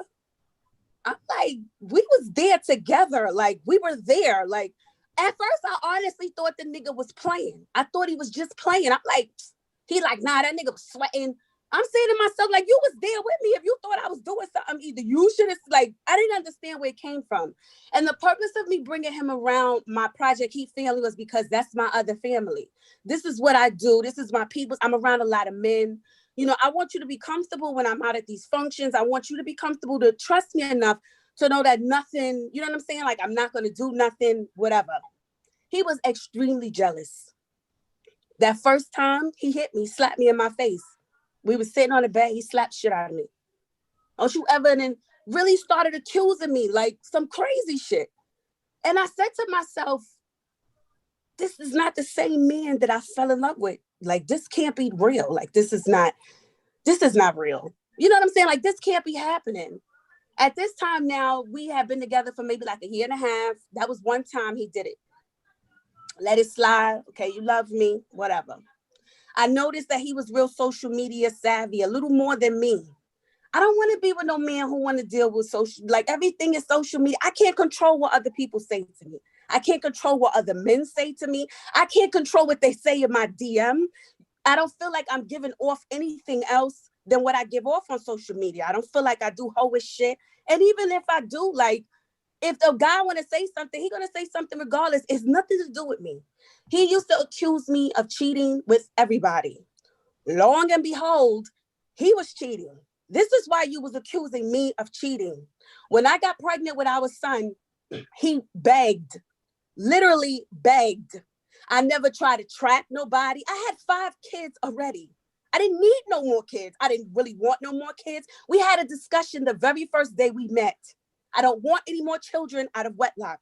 I don't want to be nobody else's baby mother. I have been engaged. I've had rings on my finger, but no, I was never married. I wasn't. And so I wanted this to be special if we were, because he didn't have any children. And so I was like, okay, we'll see what happens. I wanted to give it some time. And I said, you know what, Chauncey, I should have did some homework to find out why the last bitch left him. Because you was in love with her the same way. You was posting this girl. He was doing all type of shit that I wasn't doing. Posting my pictures. I don't do that. Everybody don't need to know who I'm dating. But, you know, now as I look back on it, I feel like a lot of what he did was to bring himself out. He wanted women to see that he was a good man. He wanted to make it seem like he was just the best thing since sliced bread. And I was a dumb bitch because I let that go. And he does this and he will cook clean. He's going to sit in your house for years, days. He don't have no friends. Niggas don't fuck with him. So of course he's going to be up under a female all day long. All day long. He was up under me all day long. Anybody who knew us knew it wasn't me. He had my homegirls' phone numbers, called them when I told him I was with them. He had a girl phone number that I wasn't even fucking with no more. Me and this girl stopped speaking. He started calling her, talking about me to her. But because she's my bitch, at the end of the day, she didn't even gotta fuck with me because I fuck with some real bitches. She felt some type of way and was like, why this man calling me, talking? I don't like that, Chauncey. And me and her wasn't even speaking. That's the type of clown that you were. This is what you did. And you ran around after we broke up and you lied on me. This is not your son. I was cheating on you. I had you locked up. You damn right I had you locked up. You want to know why? Because 2 weeks after I had our son, the nigga tried to choke me with a belt. I had 6 C-sections. This was my 6th C-section. I was fucked up. I couldn't even walk around good. I let you come over here to visit the baby because I threw you out because you were cheating. No, I'm not. I don't tolerate cheaters. I don't do it. It's not my thing. It's not in me. I salute any woman who can deal with it for any amount of time. It's not Chauncey's thing. I can't do it. Once I cut off that second baby father from cheating, and I said I'm never going to deal with another man, I meant that shit. I meant that. And so the cutoff game, y'all could be pregnant. We broke up. I'm sorry. Come visit the baby. We'll have a nice co-parenting, but we are not going to be together because that's something I'm just not going to tolerate. I know I'm too good for that. I know I'm a good woman. I know how to take care of a man. I know how to take care of my children and myself. And so you're not going to tell me I'm less than because I have children. You're not going to tell me that I'm less than because I've done some stupid shit. And a lot of it, I blame me because the first time he hit me, I should have put his ass out. I should have put his ass out then, but I didn't because I said, you know what? Chauncey, you're 43 years old. At the time I'm 42 years old. You're getting a little bit older. Maybe you can change some of your ways. Maybe loosen up your grip a little when it comes to certain things. And it was like, this is what happens when I lost me. When I started moving shit that shouldn't have been moved. When I should have stood still my ground. And after I had the baby, I let him come over here. And he still had clothes here. And I told him to get his clothes. At that point, come get your clothes. I found out who you were living with, where you were living at. Go on and live there. It's no beef. It's no nothing. I had the baby in my hand. This nigga pulled my hair. He fucked me up with the baby in my hand. He spit on me. He choked me with a belt. He gave the baby a black eye, a 2-week-old baby. It was an accident, but you'd had no reason swinging a belt at me with my fucking 2-week-old son in my hand. So yeah, nigga, you went to jail. Yeah, I had you arrested. I'm not ashamed of that. As Black women, we be too scared to call the police. Have these motherfuckers locked up. Excuse my French, but I refuse to have any man hitting on me. This nigga's like 300 pounds, 6'5". I'm 122 pounds, 4'11". There's no wins here. You had no reason to put your hands on me for no reason. Because I told you to leave. Bye. You had somewhere to go. It was no need for you to be here anymore. I had him arrested, and he caught an ACS case because he hit the baby. I had to take the baby to the hospital. Now I got ACS because it's an open ACS case. It's not against me. It's against him. But ACS don't go visit his house. ACS comes visits Chauncey's house. ACS still involved in Chauncey's life. If it inconvenienced Chauncey, she don't even have a case. But I have to be obliged, I have to oblige to this because I don't want to get in no trouble. So you put me in all of this situation and then you just dip. You don't take care of my son. You don't call a check on him. You're out here from chick to chick to chick trying to get me mad. And I'm not. I'm not. Like, the only thing I would be upset about is that you're not being involved with your son. That is a problem for me because, like, he was the same person who advocated for these bum ass niggas don't take care of these kids. And you the same guy that's doing this. Like, and you running around here talking about me. I never said nothing to nobody, Jazz. You know, you follow me on social media. I don't act no chicks. I ain't got time to be arguing with no female over no nigga I had. I had him already, and I had him first. I'm not arguing over nothing I had. This is like second wear. I gave it away. You can have it. I'm not mad at you, sis. I'm not mad at none of y'all. I'm mad at him. My anger and frustration is on him because you knew what I wanted. If you wasn't going to give it to me, you should have left me alone. I was fine with 5 kids. Now I have to start doing everything all over again by myself with another small baby, finding childcare, paying for childcare, wipes, Pampers, clothes. It's getting cold outside. Did you send a coat? Did you call and see if this baby needed anything? You know, like, I'm the type of female, I'm be honest with you, I'm never going to call. I'm never going to call you. I'm never going to call. As long as I have a brain, I have a brain. I'm a smart woman. I've been to college. I've been to good schools. My mother, thank you, mommy. She put me in private school my whole life. Very good education from kindergarten to 12th grade. I never was no dumb girl. Never no dumb girl. I know how to get to a bag. My kids are never going to be without. There's no thing of me calling you, oh, the baby need Pampers. What am I calling you for? The baby needs Pampers. He's going to get Pampers whether you quit him or not. Period. Period. My son is going to get it whether anybody gives it to me or not. Why? Because he has a mother with a brain. So you mentioned, all right. So you mentioned that this is the only baby's father that has been giving you this trouble. This is the only time I've ever even been through anything. I've never had no man hit on me before. I've never had that issue happen to me before. And like the girl said before, my mouth is a little slick. You know what I'm saying? I got a little slick mouth here and there. I can say some stuff, but I know how to curve when it's supposed to be curved. I know how to be submissive when it's supposed to submit, but I'm just not going to curve and submit to everybody. Not everybody deserves that. Mm-hmm. And so my accountability for me, I know I should have left him the first time he put his hands on me. It should have never got to the point where I got pregnant, had a baby, and you beat me out with that son in my hand. It should have never got there. That's where I just beat myself up at because I feel like I'm too old for this shit. You get to a certain age in your life and it's like, what the hell? Like, am I going backwards? I've never had a man hit me. I've never had, like I said, my baby father's not cool. That's just like, my baby father came over here the other day, me and him, cool. We sitting here, we talk, we laugh about the kids. They play with the other kids. I don't have that kind of issue. I'm not that type of woman. I'm cool with their girlfriends. If you introduce me to a girl, if my kids come home and tell me, mommy, so-and-so, I want to meet so-and-so, I like her. Thank you for being nice to my kids, sis. I appreciate shit like that. I'm not that type of woman. I'm not that type of woman. Like, and the sad thing is because they don't know me, you judge me. Or you go according to what somebody tells you. You know, and the shit is just sad because, like I said, I love that man. I would have done anything for him. Anything you could have told me, I was riding. I was going to ride or die.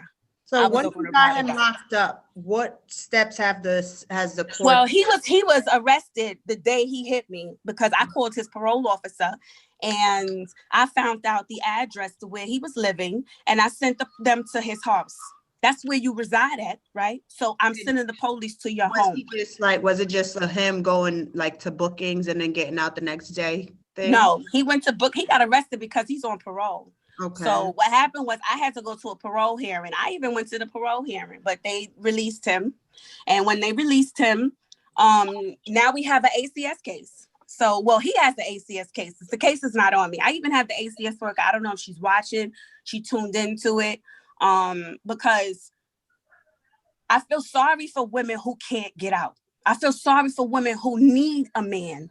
Like, if I don't have him, I can't pay my rent. If he's not here, I don't know how my kids are going to eat. Like, I don't understand those type of women, but I really feel sorry for them. My heart goes out to them because to be in a situation like that with a monster, he's a monster. Like my baby father, my son's dad he needs professional help. He needs to see a mental counselor and he needs help. That's my recommendation. I don't recommend jail. Jail is not going to help him. At the end of the day, we have a child together. At some point, I want my son to know his father. I want my son might have traits about his father that his father could help with that I can't. I'm not a hateful date or I hate him. It's not even like that. It's just like, keep my name out your mouth. You will never, people won't even know you my baby father because I would never tell them. I would never tell them. Unless they people don't know a lot about me because I would never tell them. Yes. It's nobody's business. So what are you doing to, like, for example, it took a long time for my son's dad and I to find like a common ground. And honestly, it's because because I know how he moves when it comes to the system, because there's been times he's been arrested for the domestic violence, but he's also been on probation and they've never done anything. So it's like, hold on, nigga, you being arrested for this. Then there was a time where we had a court hearing and the judge, she accidentally called another female's name. Well, I know the female's name.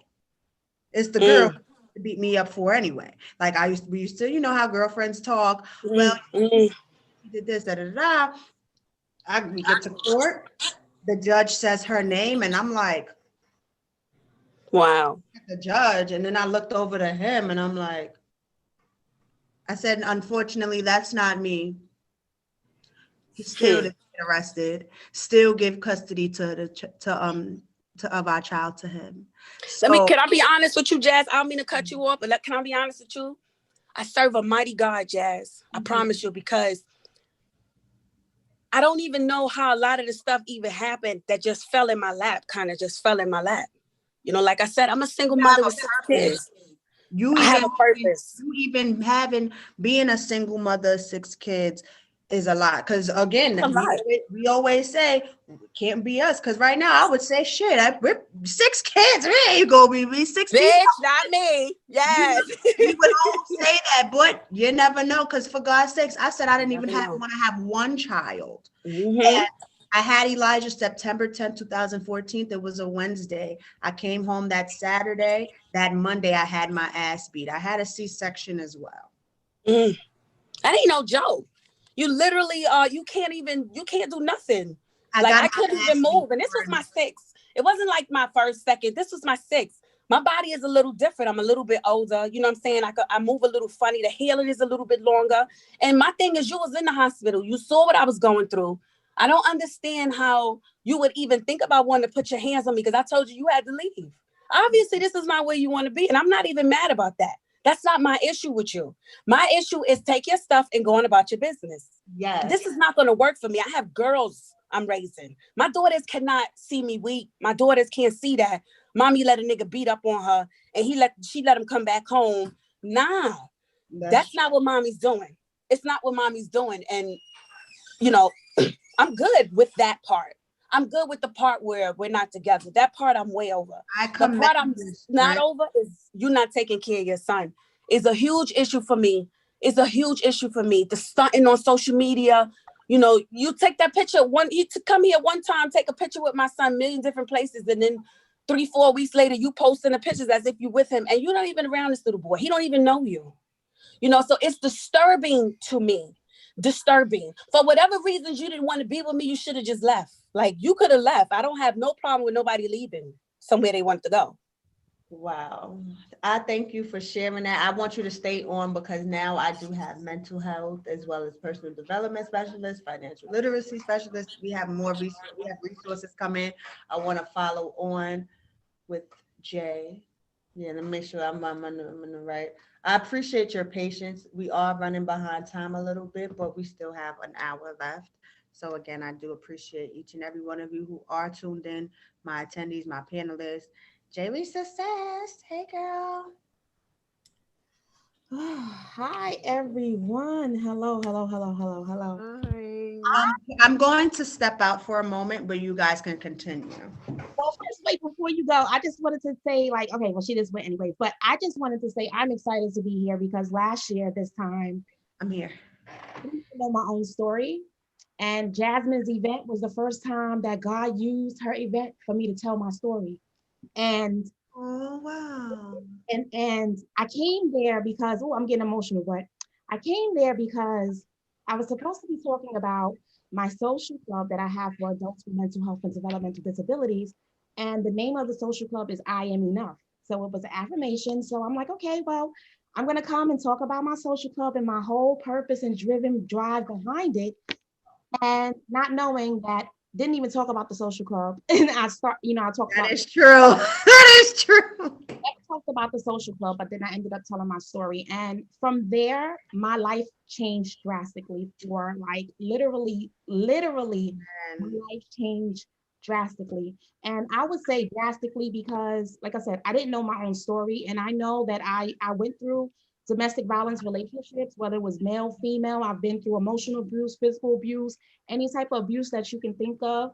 But I didn't know that my abuse had started from 10 months old when I lost both of my parents to incarceration. So that was life changing. I'm 34 years old.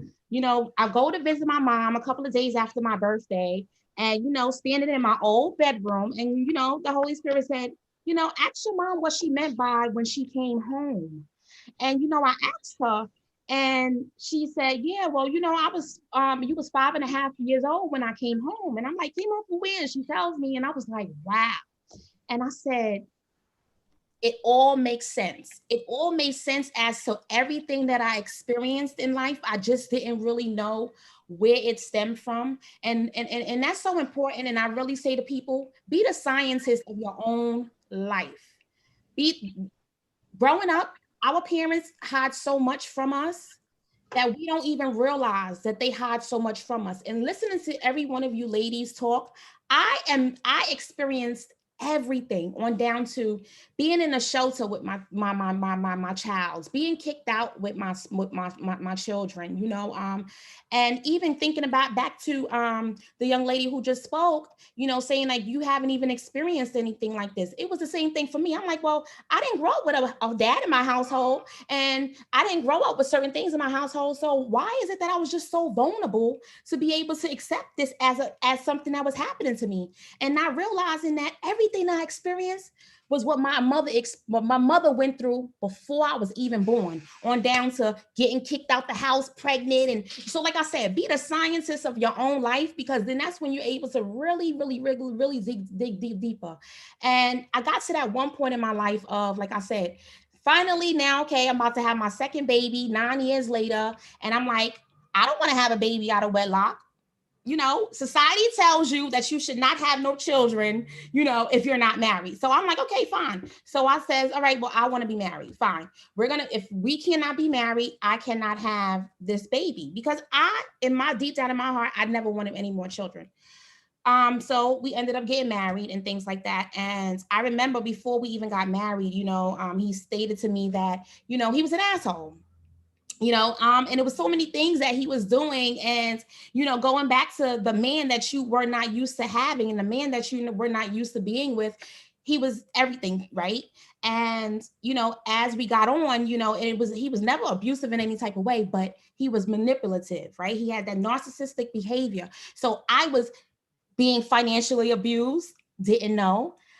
So many things was happening to me, and I didn't know. It was just a different method of how it was happening from what I was used to. And I've been abused by men, women, I mean, even on down to my own siblings, right? And I said, well, you know what? You got to figure this out, coming from the field, and I really wanted to work on the staff that worked with the individuals that had developmental disabilities. I wanted to really teach the staff how to dig deep down within themselves to find out those pain points and those issues that they have within them so that they can be able to be a better person for the people that they was providing support for. I mean, too many people were losing their lives, all kind of crazy things, right? And last August, and like I said, God used me for Jasmine's event. I lost everything. God stripped me from everything. Both of my jobs, my car, my relationships, everything.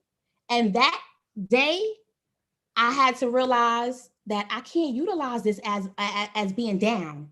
I have to figure out what it is that I can do that I can be able to, maneuver. And I realized all of that time, you was sleeping with somebody that was blocking your blessings. All of them years you was doing all of those things, but see, I didn't take those things as something that, okay, I allowed this person to do this and I allowed that person to do that. Why? Because I really never knew my true identity from the beginning. I never really knew what I wanted. So anytime I got in a relationship, it was just, okay, well, this one is better than the next, right?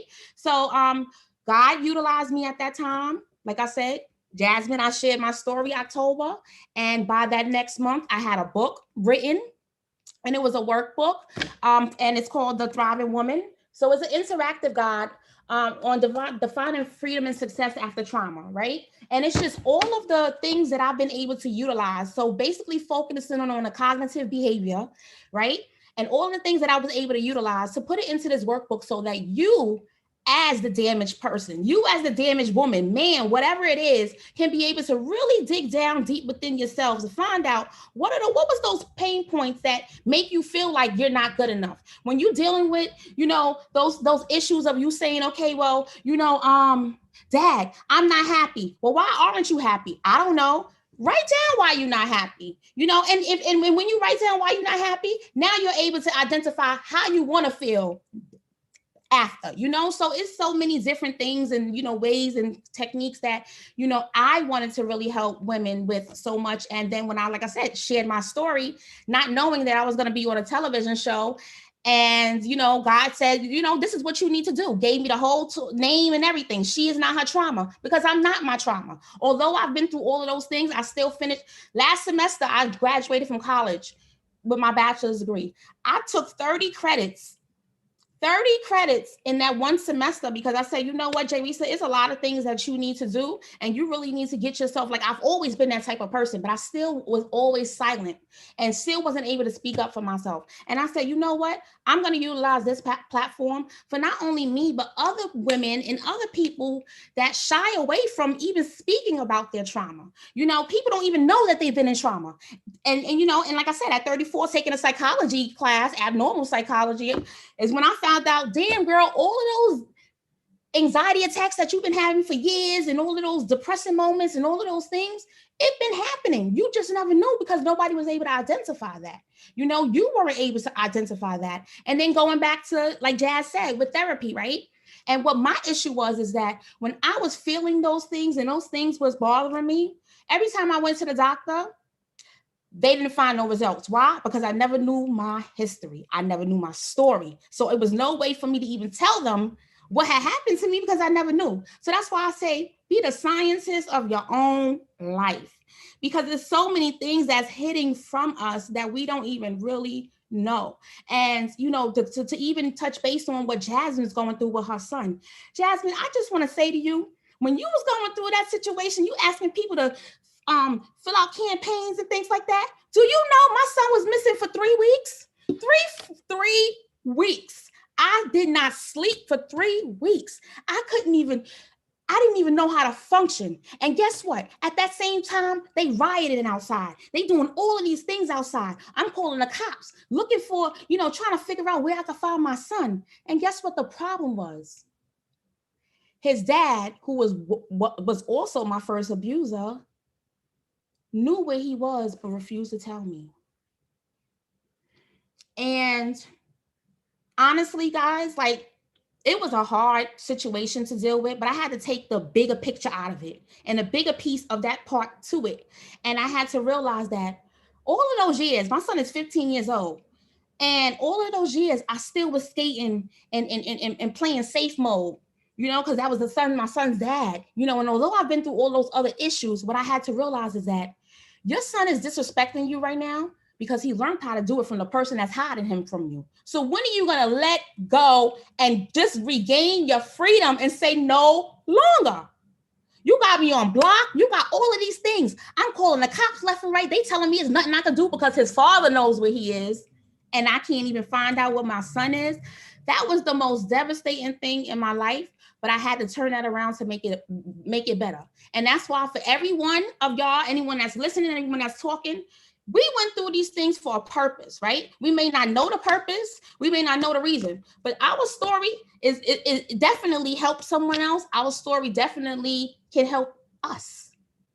We just have to be the ones to find that out. We have to be the ones. Listen, your story gonna bring you wealth. I promise you that. If you learn how to utilize it in the right way, your story gonna bring you wealth. I mean, you silent, Jasmine. You know, your story will bring you wealth. You know, it will bring you like I said, everything. The way God is moving in my life at this moment of time, when I tell you I have been able to eliminate those excuses, I have been able to, you know, eliminate those worries and eliminate fear. Fear don't belong in my space. Why? Because that's gonna mess up my energy. You said something just now. You said eliminate excuses. And that's what we all have to do. Not saying blame yourself, but excuses. For there's been a lot of times where I say, well, I didn't do this because I think too much, you know, and that's just building excuses, different reasons. Now, me personally, people may call it an excuse because people say, well, Jazz, you know, you could have went to a shelter. For God's sakes, the courts have said, well, she was so abused, why didn't she go to a shelter? Because that's what the fuck y'all want. Y'all want a young Black female in y'all system because that's how y'all gonna have us forever and ever. So my thing was, well, I'm gonna tolerate this abuse because I don't want to go to the shelter. So that's part of the whole financial shit, because at the end of the day, he was my source of income. He was a roof over my head. So he knew he had that one up on, well, a couple of ups on me. You get what I'm saying? But when I got tired of being tired is when I'm like, you know what, F this. I'm going to Greensboro, North Carolina. I ain't know nobody down here besides my lovely girlfriend. You know what? And you're right though, Jasmine, because like listen, my finger literally almost been like, well, it was hanging off. You know, I mean, I used to get beat while my mom was on the phone listening, all kind of crazy things, right? I mean, and then when you go look for help, I remember even one time them telling me in the hospital that they didn't even have no space for me in the shelter with my kid. So what else did I have to do? Go back home, right? So that's why I say y'all gotta utilize those stories, man. We be back, you know. Who is to say that at 34 years old or 54, you're supposed to be at a certain age, a certain space in life, a part in life, right? Or you were supposed to experience certain things or anything that in that nature. And that's what I had to realize. And like I said, being able to pinpoint those little things that was triggering me. Oh my goodness, I used to be like a little pit bull, but the sweetest person you know, deep down inside, but I was a firecracker. I mean, even on down to if I'm supposed to meet you, Candace, and you 5 minutes late, now I'm pissed. I'm tight, you know. But I was able to figure out those coping mechanisms on what I can do that I can eliminate those things. And then I'm like, hello, you do this every day in work. Utilize the stuff that you do at work. How you healing people and helping people when you ain't healed yourself? And that's when I had to get myself together, you know, because I'm like, I'm dealing with people who's, you know, homicidal, suicidal, and those type of things, but I'm broken inside. I can't take on somebody else's anything if I am not together. And that's when I took that opportunity to utilize. And the reason, like I said, I didn't go to therapy is because I worked in the field. So I knew the ends of what it really was like. And I also knew that God put me in this field that I said that I was just coming here for a job. And I stayed here for 10 years. 10 years. You see this book? When I tell you he gonna have you save stuff and shelve it for when it is necessary, this workbook was supposed to be a training for the corporate, for the nonprofit world, because I just was tired of my clients getting hurt. I was tired of the staff not really caring for them the way they were supposed to. And I lost, and my first death that I experienced was at work. So it was hard for me, and I just said, God, like, wow, you really had me go and pick up something that I didn't, even think that I was going to do. And that's all I'm saying. I mean, I was thinking I was going to be helping people with developmental disabilities, only doing like the social engagement activities. Coming to Jasmine's, event last year, and I shared my story, and now God has enlarged my territory like tremendously. I mean, on down to, like I said, talk shows and everything else. So just don't be afraid to share your story. For anyone that is listening, it is very important, and don't be afraid to ask questions. I mean, So I know you specialize in personal development. What's some more jewels that you can give people who might be tuned in, or even tuned in? Because I know there's people who's tuned in there's people who's tuned in that's going through some stuff. The same way at my events, there's always people who are going through things, and they're cold. They have a cold aura. You get what I mean? That's why people aren't asking questions. People have questions. And I experienced that looking for people to share their story on my platform, looking for people to even want to have a conversation. And like I said, going back to the fact of their ins and outs to even know that they really experienced something. I've had women that tell me, oh, no, I never experienced trauma. I've never been through this. And then a couple of days later, they on live talking about their story. And I'm like, what it takes us speaking and hearing ourselves for us to analyze, oh, shit, that's really what happened. Like I said earlier on, I had a conversation with one of my best friends, and I'm like, not her, she never judged my situation, but the others who I no longer speak to, they used to judge my situation. And I'm like, you have to look at them. I said, such and such, yeah, she grew up in a 2-family home, but her dad is verbally abusive to her mother. I said, the other girl, she grew up with knowing her mother and father, but her dad has AIDS, was on crack, and her mother was a CO that lost her job because she was fucking on the inmates. So even that alone is like, a lot of the people I was around, I really thought they were my aces, but we were really only friends because we related on trauma, not realizing we all just broken ass females. And I'm to the point where I don't want to have friends or be in relationships, whether they're intimate or business, to where we relate on trauma. And a lot of us do that. Oh shit, you ain't have your parents in your life? Neither did I. We're the best of friends. Or your mom was a crackhead, so was mine. Oh, we can be together, we relate. To me, those aren't the healthiest relationships, because we still need to heal on shit that's not even spoken of. For example, I'm just starting to speak about my sexual assault. When I was like 7 or 8 years old, my father's at the time girlfriend, I remember her son, I was like 7 or 8. This nigga had to have been like 13, 14 or something. And I lived in the projects downtown Brooklyn, and we was in the living room watching Michael Jackson videos, because it was like some marathon or something like that. And next thing I know, this big black, because they call him Grease, because he big, black, and greasy. And he literally touching on my coochie, touching on my little, I ain't had none, I'm a little girl, but just touching on me. And I remember growing up hearing, like, if anyone touches you down there, especially a man, you kick him in the penis, you do whatever you have to do. That's what I was taught. So I kicked him in his balls, and I ran out the crib. I got in trouble for it, because you're 7 years old. What are you doing running out in these projects? Because back in the day, the projects I grew in, it was bad.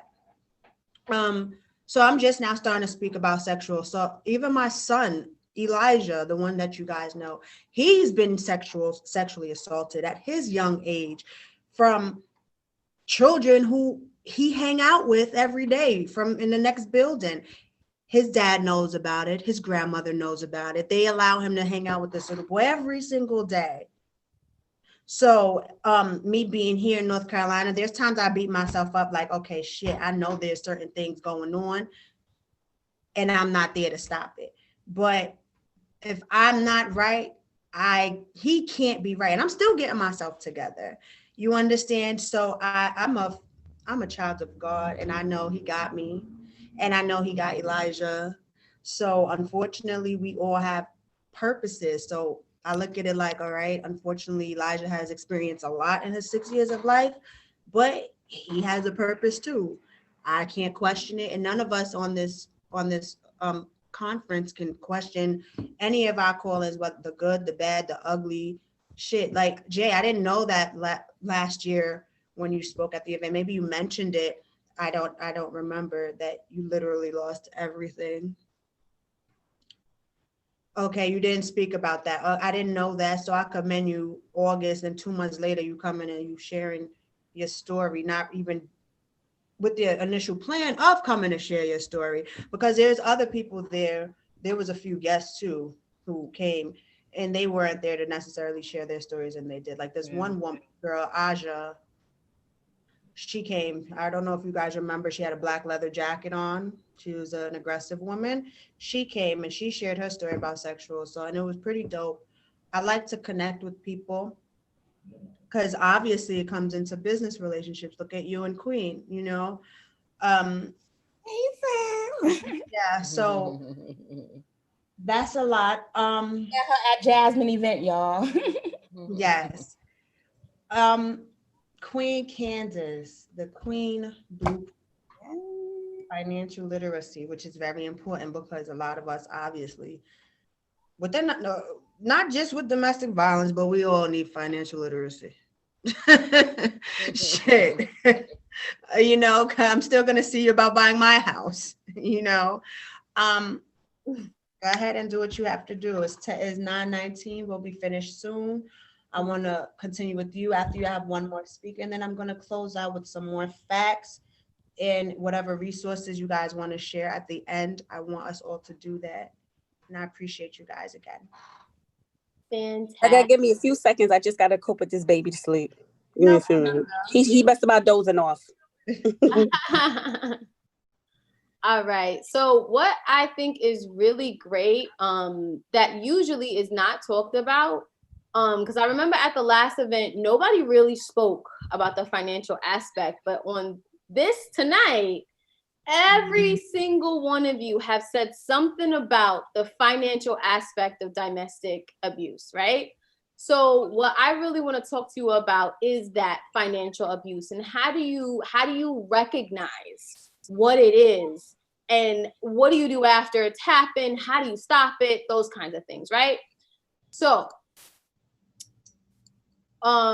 what is financial abuse? Financial abuse is a common tactic used by abusers to gain power and control in a relationship, right? Like that's the sole objective. I want you to be so financially dependent on me, you have nowhere else to turn. And honestly, in conjunction with that is the isolating piece, right? Because they have to isolate you from your family and your friends first, right? They have to get you by yourself, and then they have to slowly start saying, well, you know, I know you're under a lot of stress right now, so why don't you just let me take care of the finances, right? Like, I'll give you money each week to take care of what you need. Like, I got you. Like, let's figure this out together, right? But what you don't understand, what is slowly happening is he is taking, or she is taking control of your entire financial situation, right? So you're giving them access to your account, right? You're saying, hey, here you go, right? Or you're saying, oh, I don't have to work. You're gonna take care of all the finances. All right, cool, great. So I can focus on whatever it is that I want to focus on. And generally this happens after you have a child, right?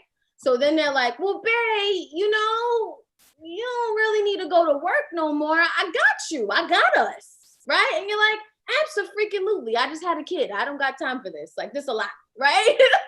So they get you isolated from your family and friends, and then they start slowly taking control with your finances, right? And so then they end up giving you what's called an allowance, right?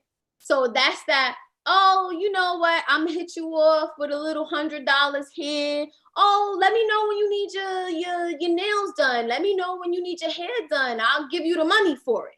You know what I'm saying? And then when you start creeping on my life. then when you start saying, okay, well, I need this and I need that, and you start actually taking initiative and saying, hey, I need this, that, and the third, or you need something, we need something for the house, all of a sudden they start getting irritated, right? Because they've already gotten this arrogance of, well, I have power over you, and whatever I say you need is what we need, not what you say what we need, regardless of whether the fact that it's your money, right? It's my money. How you telling me what I need and how I can spend my cash? How not? Right? So once you start seeing those things, real red flags, right? Those are the subtle signs, right?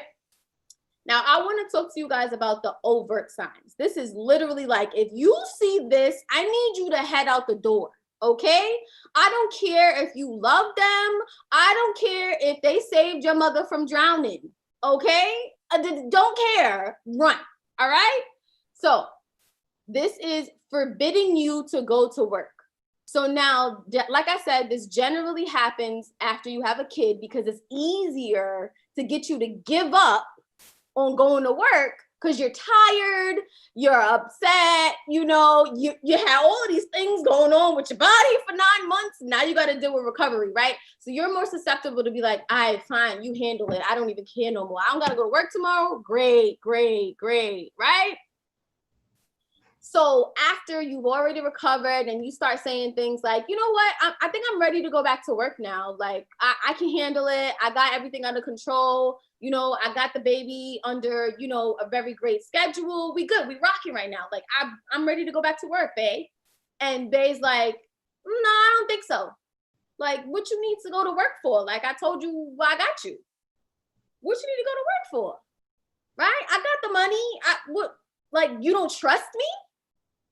You don't think that I got us? I'm not man enough? This is, you know, when you're in a male-female relationship, right? You don't think I'm man enough? You don't think I got you? I don't got us? That is like a, whoo, man, listen. And I don't care how long you've been with this person. That's it. Feel me? That's it. Head out, right? Sabotaging work or employment opportunities by stalking or harassing. What did Jasmine say? This man done showed up to every radio station. This man done showed up to every motherfucking working space she been in, right? So what's that? That's sabotaging my work or employment situations, because if I'm saying, no, like, you can't come to my job, but you feel you got to show up because you think I got to work, babe, right? And you want to snatch me out the side somewhere. Now I got a problem with my employer. Now I got a problem with my boss because I look unprofessional. I told you, don't show up at my place of work, and here you are.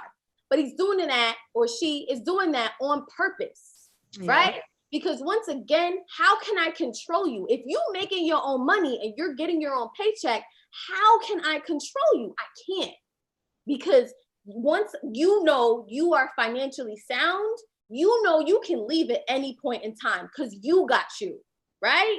So if he or she got you, then they got you completely and totally, right? So they're going to do things to sabotage any programs, any projects you have. If you're an entrepreneur and you doing that thing and you great at it, slowly they start to sabotage that as well. Like, oh, well, you're not spending enough time with me. You always working. You always, you know, doing some kind of project or something. Meanwhile, you're like, dang, I'm just trying to, you know, be great out in this world. I can't be great, right?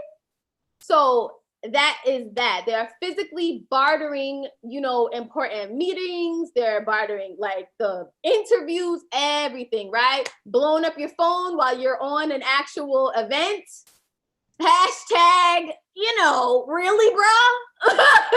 I know you see me. Stop playing. Like, so the other thing is like, forbidding you to go to like job training or advancement opportunities. So this goes hand in hand with the trying to control your employment opportunities, right?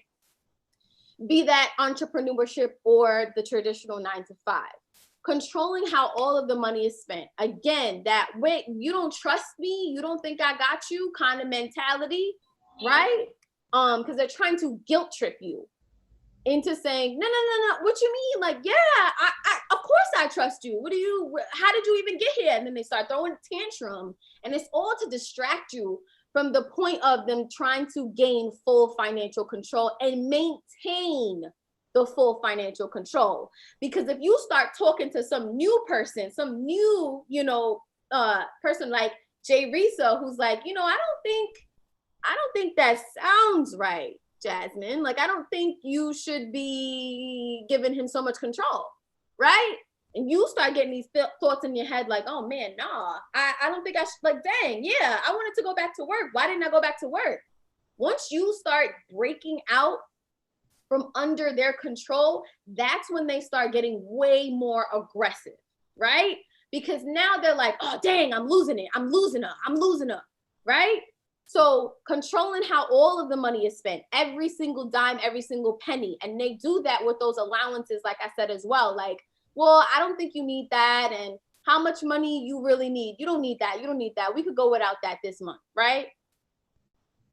Not including the victim in investment or banking decisions. So not only are you not allowed to have your own income stream, are you not allowed to have access to your bank accounts, now you don't even have, the say-so of whether, how your money is used, right? So he may say, or she may say, oh, hey, you know what? I really liked this like new, this new thing that I want, this new wave. Right? I want this entrepreneurship opportunity for us. It's going to be great. It's going to be amazing. Just you watch, right? Meanwhile, it's probably a whole susu. I talk about them fake susus, by the way. Right? Like, oh, it's going to make us so much money. It's going to make us so much money. And you're like, wait, but like you just said last week that we couldn't pay for this, that, and the third that I wanted to pay for. And now here you are spending a whole G on some random thing that you heard about in the street, right? So that is that. Withholding money, or like I said, giving that allowance, forcing the victim to write bad checks or file fraudulent tax returns. This is a big thing. At this point, you have gone into the point of no return with financial abuse. Why? Because now you're actually damaging your own credibility to banks, and you're damaging your credibility to dig yourself out of this, right? On your own. There are ways to dig out of it, but you will definitely need help and assistance with doing it, right? If they are refusing to work or contribute to the family income, right? So there are certain financial situations where the abusee is the breadwinner, right? And so the narcissistic abuser is the one staying home being like, oh no, you got to go out there and get what we need, right? All fine and dandy. That's how some couples want to run their lives. Cool. But then if I come to you and say, hey, we running on hard times, like I'm running out of fume, I'm working like 3 jobs just to make ends meet.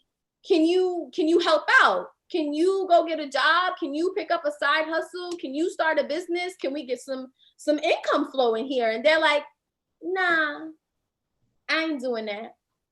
Doing that for what? I'm not going back to work. They make me do things that I don't want to do, which is work, right? So if they're like very blatant about not wanting to return to work, and oftentimes they start off working, right? And then they get with you and they're like, perfect. She's a purpose-driven woman. She's going to be out there getting that bread, and I ain't got to worry about making a dime. Perfect, right? And then they got you because they're like, oh, I hurt my ankle at work. I'm going to take a couple of weeks off, but I'll be back. Don't worry about it. I got us. Okay, cool, babe. I understand. And then all of a sudden it's 6 months later, it's 2 years later, and nobody went back to work. Like, hold up. What's up? Like, I told you I needed help. What's up? Nah, I ain't doing that. That's financial abuse, because now they are forcing you into a situation where you can't fend for yourself. If you have a child, you can't fend for the child now. And now you got to worry about, oh man, how I'm going to do for this other person, right? But they refuse to contribute to any parts of the family pot, right? This is a big one. hiding assets. So they'll get a hold of anything that you own or possess. This often happens if you have like very expensive family heirlooms, if you have property, right? If you have a very booming business, right? And you have multiple employees, they'll slide into a meeting and say, hey, this, that, and the third, you know, and get people to sign things over, right? They'll get you to sign some kind of document. You're just like, oh yeah, could you just sign this real quick? I just need you to, and they'll say something slick to that effect. And all of a sudden you signed over the deed to your house, right? That's financial abuse. Filing false insurance claims. This is a big one too, right? Saying, oh, go, like if you ding up the car just a little bit and all of a sudden now you've been in this massive accident, right? To the insurance company. Like, wait, hold up. It was just, you told me it was just a little ding in the back. Meanwhile, he done took it down to his friends or whatever and beat up the car just so that you can get the insurance claim. And really what he's going to do is make a swap and say, hey, especially if you're married, this is easier when you're married because you have access. People are doing that little scam now, this whole insurance fraud thing now. Exactly. If you have a business, they're filling out SBA loans for you just because they want to get the cash. They want to get the cheddar, right? So that is a couple of job for that. Oh Lord. that is a couple of ways, right? Those are the overt ways. So the impact, what does this actually do to you, right? I mean, obviously, lots of you know, but some people out there watching aren't in these situations and want to know like how they can help and what really happens, right? So the impact is bad credit, overdrawn accounts, your bills stop getting paid, maxed out credit cards, loans taken out in your name and not paid back, car repossessions, financial instability, paranoia, because now you can't trust nobody that comes after. You can't trust your friends. You can't trust your family. Anyone who comes to you and says, hey, can I hold $5? You're like, what the hell you need $5 for, right? You freaking out. Financial anxiety because you're under this pressure 24/7. Financial pressure does not go away just because you go to sleep, right? Like in depression and anxiety, you could go to sleep, you could relieve yourself of the pressure for a second. But financial anxiety, that's on your mind all day long. Damn, my car just got repoed. I walked outside, car's missing. Where's the car? You thinking that the car got stolen. Meanwhile, the bank got it back. Like, this is mine. What you talking about? It's in the impound lot. This is mine. You telling my story, y'all. Low key. But unable to manage money properly because now you don't understand how to manage your funds, right? You have no idea what goes where, what does what, because you've let someone else handle it for so long. You are not in the habit of doing it for yourself, right? And having to start over. And people think starting over is really bad. But honestly, if you were in a domestic violence situation, this is even worse because you're not starting over from zero. You're starting over from negative, okay? Because this person has literally destroyed your financial credibility completely, right? So how can you recover? Can I say something? Sure, absolutely. It's crazy. I never thought about that. I never thought about that. I don't think a lot of women think about stuff like that because you get so comfortable with somebody. You're so comfortable with somebody that you love. You give them access to so many things in your life. And financially, you do that as well. And I remember that. And it's funny you say that because I was sitting over there. I was listening to you, but I was just on the thing because I had that baby. But, yeah, that credit, the thing is, I am very familiar with credit. I'm very familiar with it. I come from the automotive business. So I worked in finance for 20 plus years. I'm very familiar with what you can and can't do to mess up somebody's credit. And so when it came to certain things, it was always going to be nah, I ain't doing that. You put it in your name. That was always my thing. You know, we ain't married. You put that in your name. You know what I'm saying? I don't want that in my name. No, you're going to put that in your name. It's not going to be in my name because I don't want to be financially responsible for it because it's not in my budget. Period. Yeah. You know, if something is not in my budget, I'm one to tell you in a minute. If that's not in my budget, I can't do that. Right. No shame in my game. But a man that you're dealing with, and if you're not really paying attention, because he used to take my card, and even up until recently when we broke up, mail. He used to take mail from my house and sent to wherever he was living at. And whoever was there, whatever happened, and they had access to my information from my bank account to get into my bank account. I had to change my bank account. I had to change like all my information out of the system up until recently. This weekend, no exaggeration, this weekend, somebody took $5,000 out of my account. In 2 days. 2,500 one day, 2,500 the next day. And like I have the alert on my phone, but sometimes I don't pay no mind because you know bills or whatever come out your account. So you would assume it's a bill. I know on this day certain bills come out. And when I looked at my account, I'm like, wow, like who took, like that was a lot of money. Like I ain't gonna see it. And I had to go through a whole like process of now, like you say, you know, you got to go through a whole process now, get a new card. You got to dispute the charges. You have to go through so many things to show that this was not you. This was not your account. You put a fraud alert on all. Oh, girl, I done put I paid for all type of things all month long. I had something similar to the fraud alert on my account, but I had wound up taking it off because I was like, no, I don't think I need it. But what happened was I had went down, somebody had a Crunch account in my name and it wasn't me. And what happened was I had to go to Crunch. And when I went to Crunch to try to close the account, they told me I couldn't even close the account because the account wasn't even in my name. The account was in his name. Because he had a whole Crunch account. That it's not you. Yeah, right. She told me to call the bank and have the bank do it. The lady at Crunch, she was like, oh, that's terrible. And I was like, that's not me. I'm a female. She looked at the picture. She like, I'm like, how did that even happen? But like you said, here, babe, just take the card. So you took my card and you done got Crunch account on my account. It's coming out of my thing every month. I had no idea because it's like $20. So, you know, little $20, $10 sometimes. Like I say, you don't pay it no mind. You think about the Amazon or you think about this. Okay, that's nothing. But it's like when you really start to pay attention to your credit, because what happened is at the time I was in the process of purchasing a home.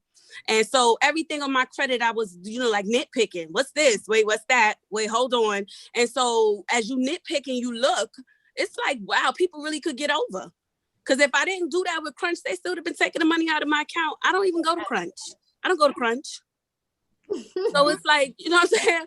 I was like, ma'am, I just had a baby. I ain't going to no Crunch. So you definitely are talking some things that are true. Definitely some truthful things. And I appreciate that because I really didn't pay it no mind.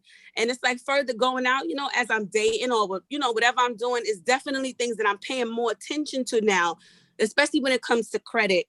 And my finances, like who you just throw, you know, here, take the card, or here, just, you gotta be real careful with all of that stuff because you just never know. So you never know. And really what it is not having proper financial boundaries, right? As us as a culture, us as a people, we're not taught to have financial boundaries, right? We're taught that, oh, I'm supposed to give and give and give until I'm empty, until I'm depleted. If it's my last, I'm going to give it off my back. That is not okay. No. That is not healthy. That is a trauma response, okay? That is something we are taught to do because we're Black. I'm here to tell you that in the financial psych field, that is not healthy whatsoever. It is not normal. It is not okay. It is very, very unhealthy financial boundaries. And I see you, Jay Risa. Go ahead. And I'm glad that you mentioned that, right? Because with my situation, right? I don't want to be rude. I want you to keep your statement for 2 minutes or less, because I do want to go to my last speaker, and then I want to answer these questions we have in the Q&A. So then we can follow up by departing ways, given any resources, social media, and we could go on about our business. So, you know, I'm glad that you mentioned that, because that was kind of like the situation with me, where it's like, I didn't realize that my financial issues happened because it was embedded from my mom, where it's like, she always taught me, I'm supposed to buy what I want for me. make me happy, do all of those things. So when I got in relationships, and if they were not able to upkeep what I was used to providing for me, I had to bring them to my level. So then now I'm buying cars and planes and trucks and all kind of stuff, So like I said, I mean, you absolutely right. And not realizing it definitely stems from what you're also taught. Right, exactly. So I'm going to just close it out by saying how you can recover, right? Really briefly. So first and foremost, what this is, like I said, I have some of your notes, because I do have in my list, I put what to do if you're being abused financially. Let's see if I got some Queen Candace notes here. Oh, I'm weak. Oh, I'm going to be very general. So you can get as specific as you want. Because I did see that you had blurred out the notes. So I was like, she probably going I was gonna see. But first and foremost, like I said, it's a trauma response, right? So you want to get trauma therapy, right? And I know that this is something in our community and our culture where we feel like, no, you shouldn't go to therapy. That's hogwash. Somebody else in the family can help you out. But let me tell you something. If somebody in the family could help you out, they would have done it already. So clearly they cannot. All right. So someone outside needs to come in and teach you the proper ways to deal with your emotions and deal with the PTSD you are experiencing. And there are Black therapists out there. There are Black trauma coaches, Miss Jerisa Sass, who can assist you. And it doesn't have to be somebody outside of the culture. It can be somebody who understands exactly where you're coming from. Point number 2, financial therapy, right? So a lot of people believe that therapy is just you go to the place, you talk to the person, they sit there stone faced, and they tell you in 2 seconds, all right, so here's some drugs and get out my office, right? But therapy is so much bigger than that. There are over 60 types of therapy, and financial therapy is one of them. And this is where you work on shifting your mindset, creating that financial self-care plan, and also repairing your relationship with money and being able to build those financial boundaries that keep you safe and secure. And it's not about being selfish about your money. It's about understanding the mechanics and how you have to utilize it, right? And who gets to come into your space and share that space with you properly, all right? And then the last thing, of course, is financial planning, man. Like somebody got to come in and teach you how to budget properly, right? And teach you about credit, right? About how to buy a house. All of those things need to be taught to you. You don't have to go through everything alone. This is something that Black people feel like they got to struggle and figure out everything alone. You don't have to do that. There are people who look just like you, like me, who can help you with these things. And we care and we want to move the culture forward. And we can only do that if you come to us. So I'm gonna close out with that. Oh, I love you. Thank you so much. Simone Hendricks, AKA Sunflower Jones. I want to just say thank you so much for your patience. You ain't say not a word. You went, baby. No, to be honest with you, because I work from home, I've been in meetings like this. So I've just learned how to be real calm. I appreciate you so much for your patience. We had Chauncey had to make the baby a bottle. Then you had to go to the bathroom. That's why I was like, I'll see you in a sec. I got to use the bathroom because I was sipping some wine earlier and I wanted to sip it more, but I was like, I don't want to do it on live. But I do right quick. There's a few questions. So basically, Amari, I don't know if she's still in, but what's some ways friends and family can be supportive? I'm still going to answer that last because I do have a list over here. Dr. Nicole Wagner, she said, for each panelist, do you feel you have healed from abuse? And do you feel you've restored or developed your quality of life having left the volatile abusive situation? Do you feel do you guys feel as if you healed? Me personally, like I said, I'm still healing because obviously narcissists have their ways of controlling. So I'm still being controlled by my son being with this man, by the courts allowing custody. You get what I'm saying? So when it comes to physically, yeah, I'm Gucci. mentally, I'm fine now to where even when I saw him in September, if I was a few months ago or last year, the way he would try to talk to me, try to point, like pick at me, I probably would have reacted. But he's raised his voice. He tried to say little slick things to get under my skin, and I turned the other cheek. It ate me up inside on the inside. But I'm like, oh shit, Jazz, if you just did this, you could continue doing it. It takes 21 days to make a habit, baby. You got this. So I keep that in my head. So when it comes to that, I feel like I healed from that abuse, but I'm still healing in the sense of I gotta get my baby. You know, that's my answer. Do I feel I restored or developed quality of life?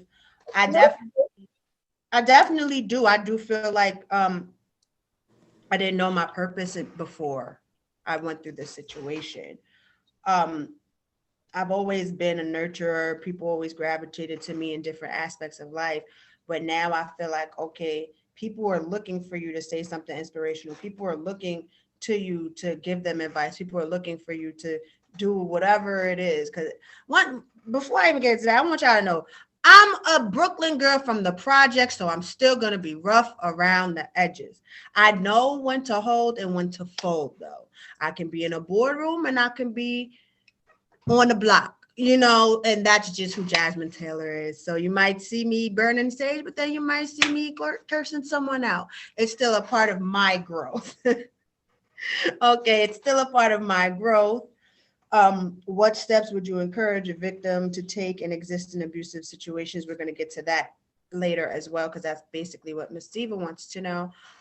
You guys, do y'all feel y'all healed from your abuse? So, you can speak. Go ahead, honey. Yeah, let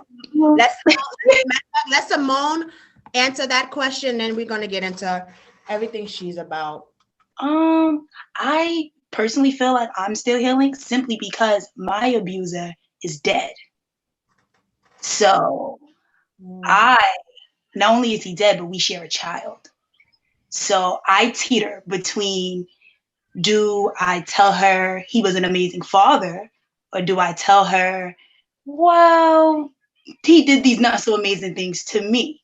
So for me, my whole reasoning for doing this was, as we got closer to the date, I started to sit down with myself and realize that two things can be true at once. And that's the duality in everything that I've went through. As much as I want to be sad because my daughter doesn't get a dad, because I know what it's like to not have one, in the same token, I then am telling myself, well, when you give her all of that, she could have also lost her mom.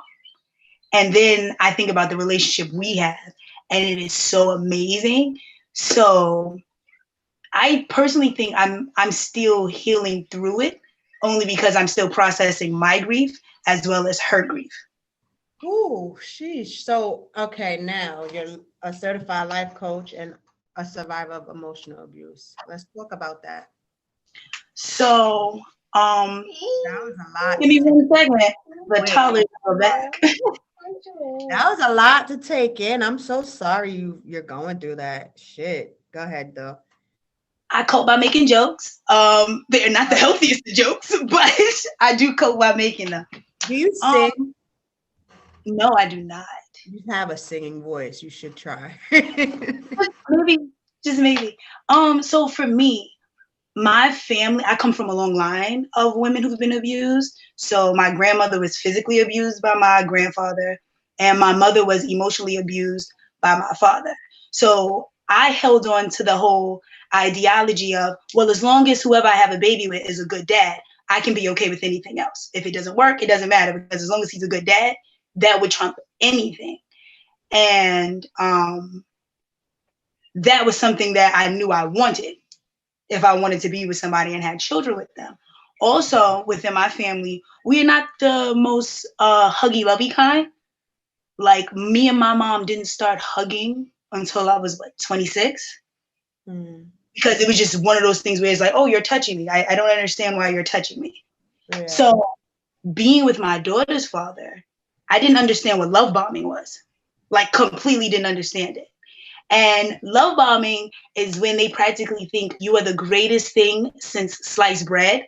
And then they start to, in different manners, withhold their love from you to where you're trying to figure out, like, is it something I did wrong? Is it something I said? Does he not feel safe with me? And because I'm such a big fan on creating safe spaces with people, I always want the person I'm with to feel like they're heard. And I realized as time went on, he took advantage of that.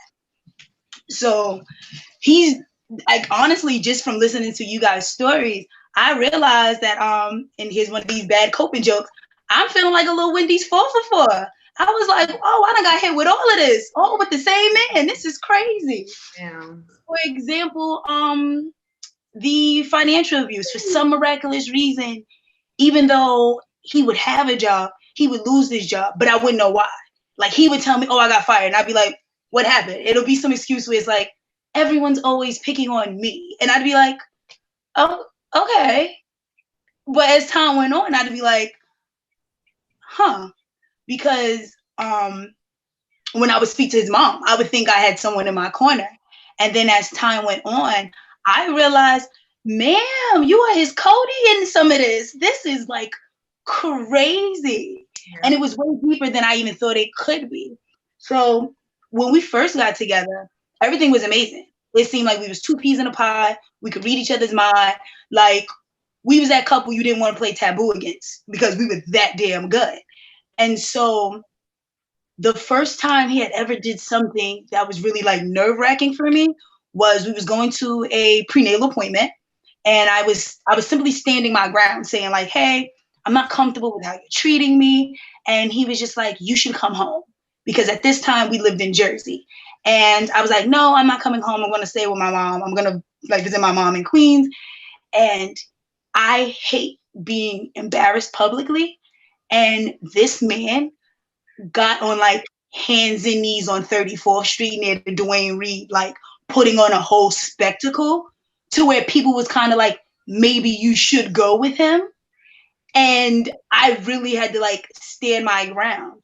But the, not repercussions, but the aftermath of me standing my ground, when I did finally come back home, it seemed as if he got worse. It became, you left me, you don't love me, how could you just run off with my baby?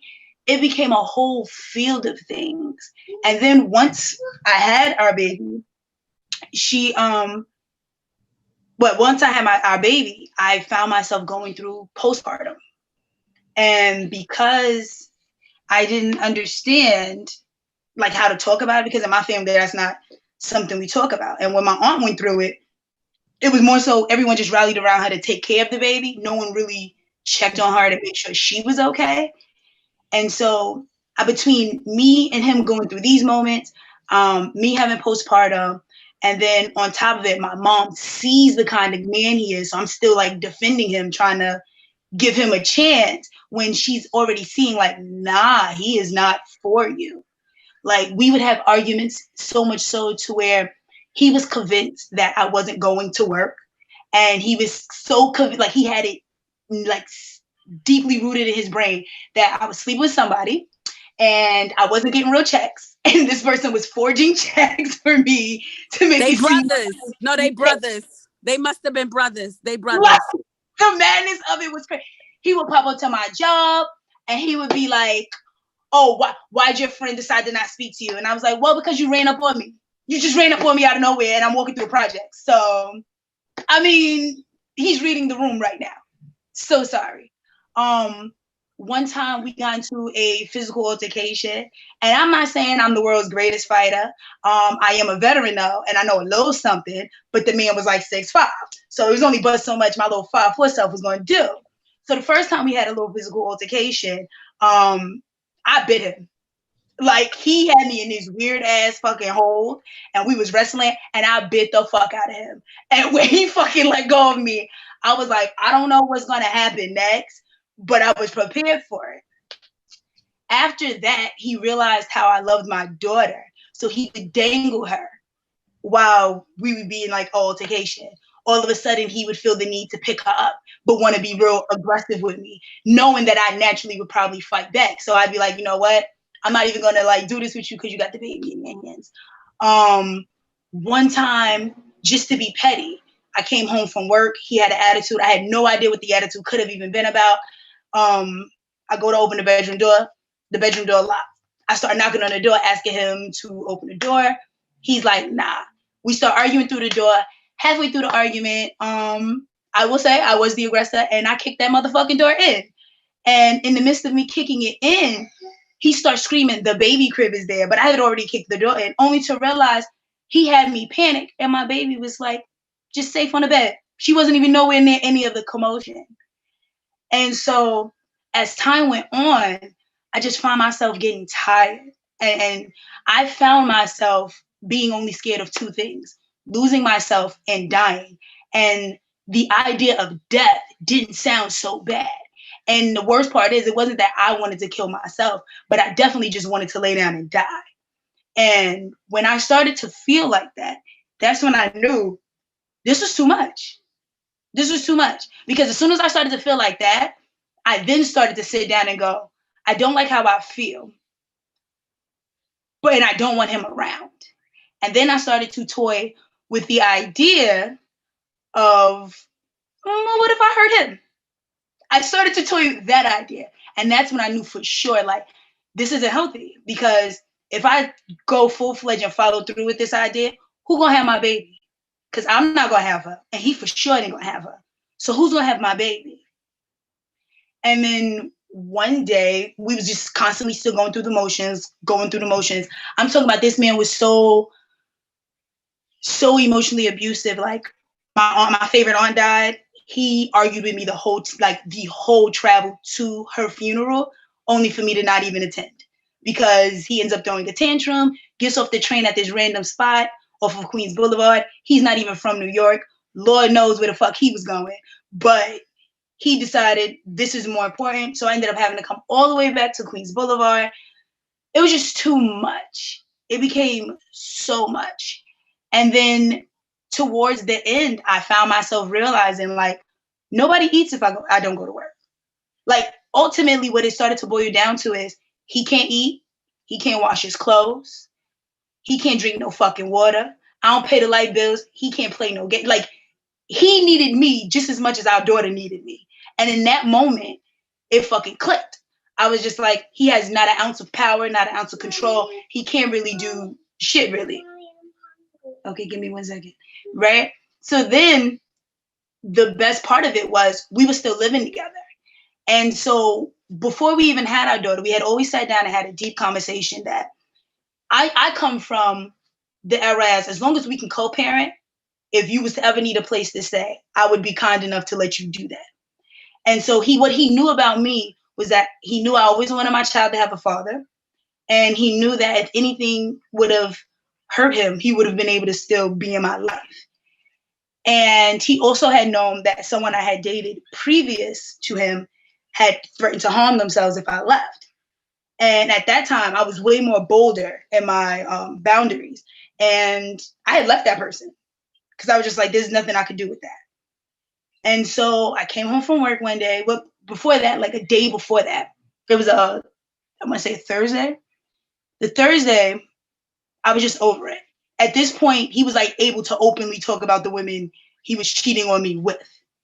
And I was no longer like phased. It didn't bother me. I was just really focused because I was telling myself, I'm going to buy a car. I need to buy a car. Because once I buy a car, I could pack the baby up, or we could just disappear, and he just won't know. Like many a nights I planned on, when he goes to work, when he comes home, there will be no one here. And he started to get wise to it. And so I come home one day, and it's a typical conversation. We're not even talking about much. And then all of a sudden he like gets up and he wants to have this really deep conversation with me. And I was real perplexed about it because I knew it was love bombing, but my intuition, it just felt different. It was just like, you're love bombing me, but it seems like you're about to do something. And so I simply just asked him, are you thinking about harming yourself? And his response to me was like, oh, well, I can't tell you that in good conscience. And I was just like, I'm a little perplexed. Like, if you want to see a therapist, we can go ahead and find you one. Like, but I don't understand why you can't tell me what's going on. We done been through a lot, like what was going on. And literally, he did a whole, I don't want to call it a theatrics, but this is how I know he's definitely warped my thinking with the way people do things. From a standpoint now, 2 years later, it comes across as theatrics. In that moment, I was genuinely scared and worried for him because as somebody with a degree in human services and mental health, it's like you're taught the signs. You're taught what to look for. You're taught how to assist. So I was doing everything I had learned in school to try to get him off this supposed ledge. Like I literally asked him what was he going to do, and he had pulled his gun out and he had cocked it. And for about maybe 5 minutes, we wrestled. Like we really wrestled with this loaded cocked gun between the two of us as our top.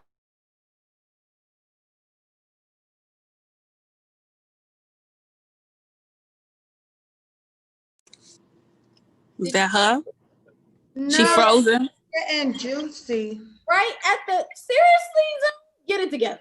Right. Like the cliffhanger. Like, come on back, baby. Hey, what is this, power? Right. Yo. Listen, I will stay an extra 20 minutes just to hear the rest of this story. Look, I might smack her screen. Where's she at? Like bang the screen. Like, right. What's going on? Y'all so silly. No. Girl. Hopefully she joins again. Hopefully she rejoins. Gina, she gonna log back in. And yeah, she more than likely she'll log back in. But before while we wait for her to come back, I hope she does come back. I want to share a few more facts. It's a bit of quite a lot, but because we are running on time. I think that's her right there. Yeah, that's her right there. That's her right there. Where? Got it. Wow. Look, where? Got it. Tap. We want to smack your screen for you. What happened? Oh, I'm sorry. No, we were like, what happened? Because you never got, all we heard was the gun clap, the gun cock, and that's it. That you said that y'all were wrestling with this cocked gun. Oh, I did it. Okay. So basically, we ended up wrestling over his gun. Like he had the gun and I was just like, he's not gonna be serious. And I'm like, you're not. And he like cocked it full-fledged and let me know like he was serious. And so we wrestled. Like I'm like holding it and I'm trying to like stop him. Mind you, our toddler is like, we had a 1-bedroom, so I'm blocking the front door, but she's kind of like, she was like 18 months. So she's like maneuvering between us, trying to figure out what's going on. And so at first he locks himself in the bathroom and I'm banging on the other side of the door. And I'm just begging him to come out. Please don't hurt himself. I'm like finding even in those moments, knowing that on top of the physical abuse, on top of the mental abuse, on top of the financial abuse, I am still screaming on the other side of this door, please do not leave me. Please do not go. And even when he came out the bathroom, I asked for one hug and one kiss. Like, if this is seriously what you're going to do, can I get that at least? And he told me no. Like, it was a straight flat out no. It was like, in that moment, he was no longer hysterical. He was no longer sad. He was no longer crying. It was a very dead and cold no. And I let him go outside at first. And then I kind of followed him down the stairs to see, like, did he leave? What was he going to do? And then I went to look away. And then I heard the pop. And when I looked back out downstairs through the corridor, he was able to see onto the porch. He went from sitting upright to being slumped over. And then on top of it, we lived in a 3-story walk up. So now my neighbor who's under us is like busting out, what's that sound? And I done ran past and talk about, I don't know, because I don't know if she heard us arguing. I don't know what she knows, because it was all my own secret. Like, nobody was going to know this because I'm the strong friend. I'm the friend everyone comes to for advice. I didn't want anyone knowing this. Like, I was a person who worked in military intelligence when I was in the Army. So in my mind, I was way smarter than this. There was no way this could have been happening to me. And yet it was. And in that moment, the abuse didn't just stop there. As after realizing he had died, Because I wasn't his wife, I had to wait for his mother to show up. She had known he was dead for hours. She like refused to tell me. And then when she finally did get to New Jersey and I was able to see his body, it was like, literally, she pulled the sheet all the way back where I could see the hole in his chest. So I was just there and it was just me. And luckily for me, my mom and my sister, they doubled down. And we was not even in a great space, but they doubled down to be by my side when all of that happened. And so I still go through the motions of grieving because it's only been 2 years. And I still deal with the whole fact of the women that he's cheated on me with, like randomly popping up and being like, hey, I'm looking for you. And I'm like, well, beloved, what's up? Did you not get them in my? Right. Like, you didn't know?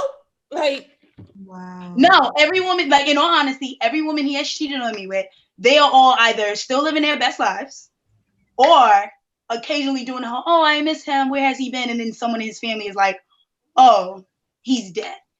But literally, his parents, through 2 different memorials, both of which I was disrespected at. It was just so much going on that pulling back that sheet because she was trying to blame it on you. But go ahead. Oh, not just try to blame beloved. She swore that in her mind, she had it made up that somebody coerced them to kill themselves.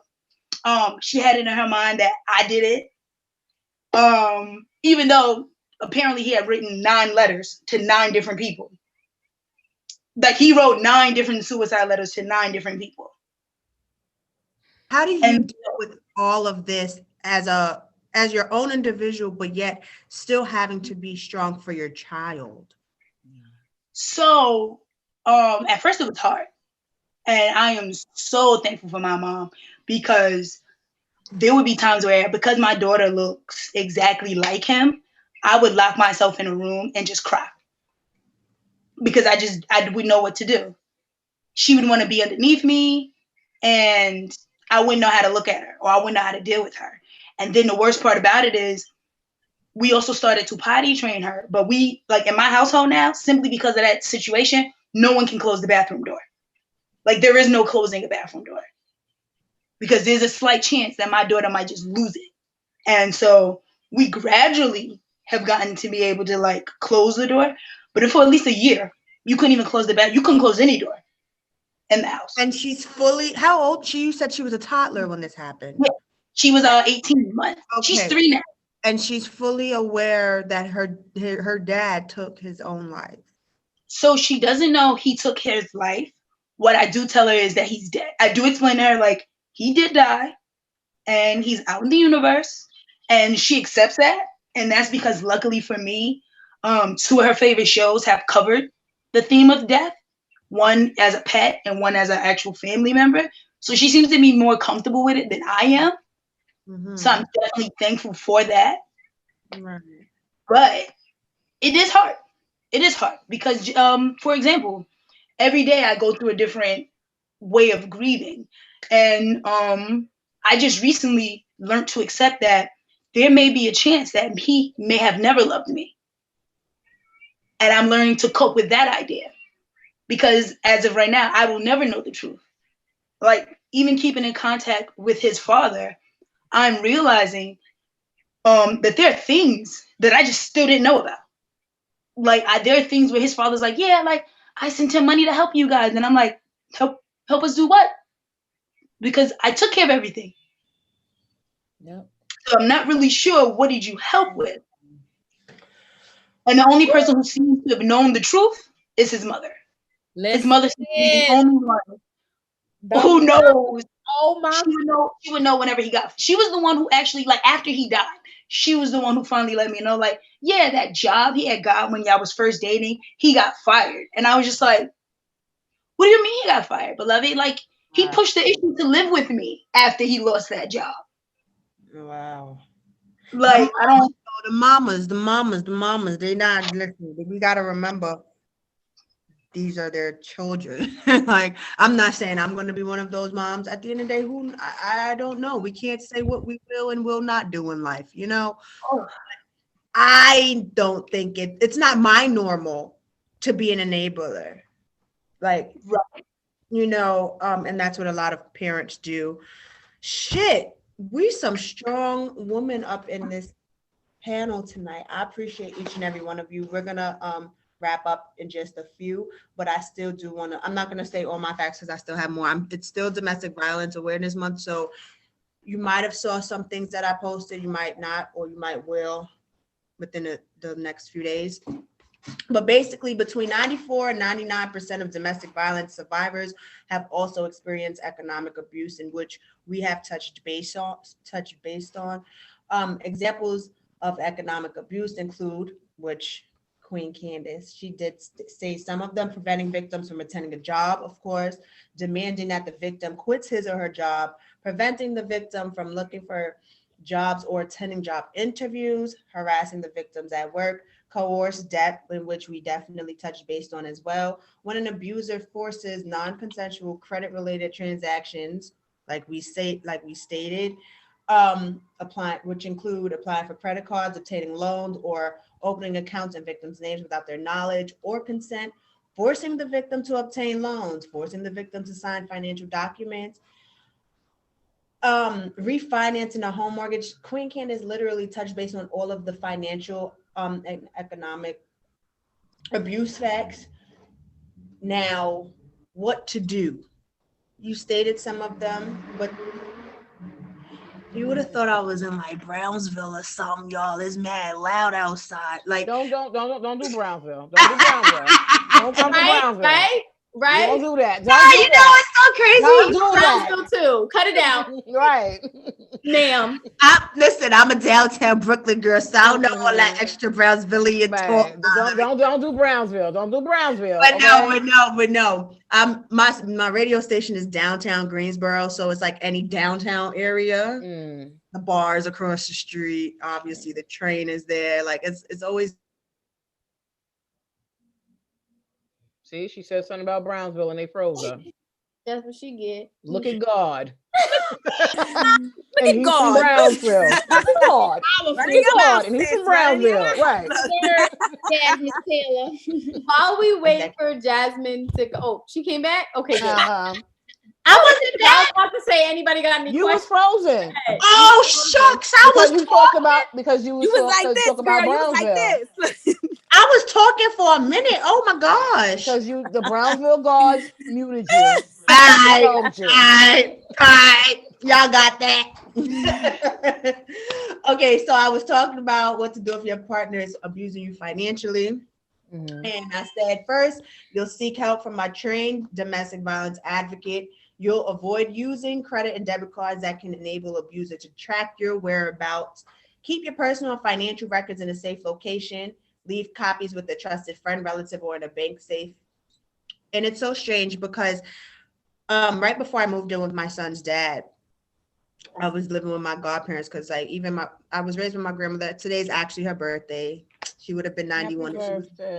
Happy birthday.